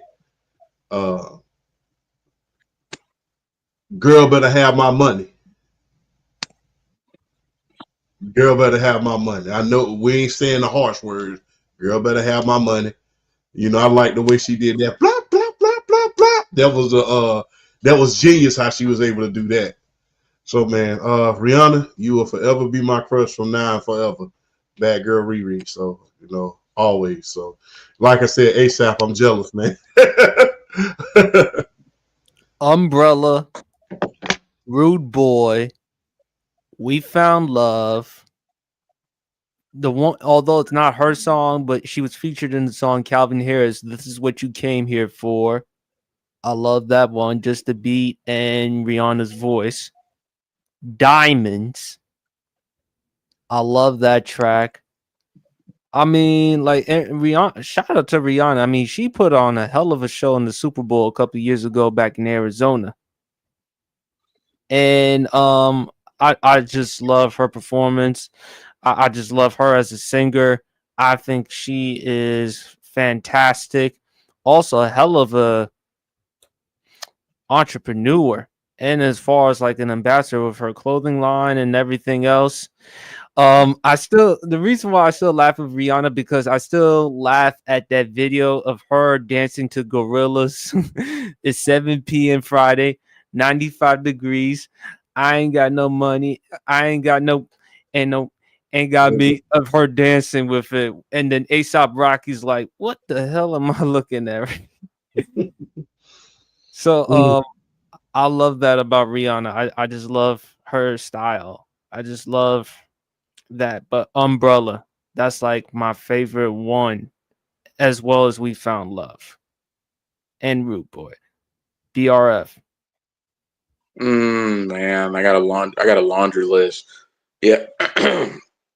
Umbrella, Take a Bow. Yeah, Rude Boy, Go Hard with Jeezy. Yeah. Disturbia. Shoot, her early. Oh yeah, I love Disturbia. That's like one of the songs you probably wouldn't think I would love, but I love Disturbia. Ponder Replay, her early stuff. I love Ponder Replay. Yeah. I love her early stuff. Don't stop the music. I love her early stuff. Oh yeah, of course. I mean, you can't. I mean, come on, man. Better have my money. You can't go through with a Rihanna track list and not. Everybody jammed out to that song a few years ago. Everybody was jamming out to that song. So definitely, that one's definitely up there. Diamonds. I love Diamonds. Oh, if I had a favorite, it'd probably be Take a Bow, because of her voice and just the clarity of her voice, and just like, because a lot of times with a lot of these artists, they'll sing and you'll get into it, but you don't always understand everything the artists are saying. With Rihanna, you understood every word that would come out of her mouth. She sang with so much clarity. She sang with so much strength, and it was just like you felt it in every word. So, but yeah, for me is Take a Bow, because I mean it was, I don't know, kind of, and that little bit of attitude she put in there, she hit that please, you know. So but yeah, shout out, yeah, she is definitely one of the greatest entertainers, greatest performers of all time. Yeah, her entrepreneurship is like top notch, A++, like S tier. So definitely shout out to her and everything she's doing. But yeah, if I had to pick a favorite song, it'd probably be "Take a Bow." Another song, although it's not hers, she was featured. Kendrick Lamar's "Loyalty." Oh yes, sir. Loyalty. Love that Yes. track. Yes, sir. Yeah, love that track. But fellas, stay Oh man, tuned we for didn't next. even say word. We didn't even say word. Yeah, we do We like didn't even we say the do word. like. You know what Yeah, I'm but saying? We didn't even say that, man. Hey, Drake, I know you done took a beating over the past few months. You took a beating. I mean, shout out to Kendrick. But even to get that out of the way. But yeah, man. he's Word, he's fine now. word. He's fine now. He's doing that Nokia track. I mean, ever since he's been playing all them tracks from his recent album, they've somewhat forgotten about the whole Drake Kendrick beef. And you No, could take no, the L and Kia's an overrated song to me. I don't like Nakia. I do like Give Me a Hug though. I do like that. Yeah. I like the end that Aaron Hall sample at the end. Respect. The only reason why I like the Nokia track is just because I saw Lotto, the viral video of Lotto like dancing and twerking. That's my favorite part. So Fair enough. Fair enough. yeah. Yeah. My Fair eyes enough. say the whole Yeah. word. Oh yeah. Fair Yeah. enough. Fair. Hey, it's Lotto. Fair enough. Fair enough. Fair enough. Hey, my guy, PSP.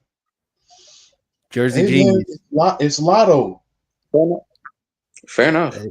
Ain't nothing wrong with that. Ain't nothing wrong with that. But yeah, Rihanna's her work, man. And next week on the show, I promise y'all, favorite Nate Dogg track. So stay tuned for next week on the Sports PSP pod. But fellas, great show. Any final words, BRF? I'll let you go first, man.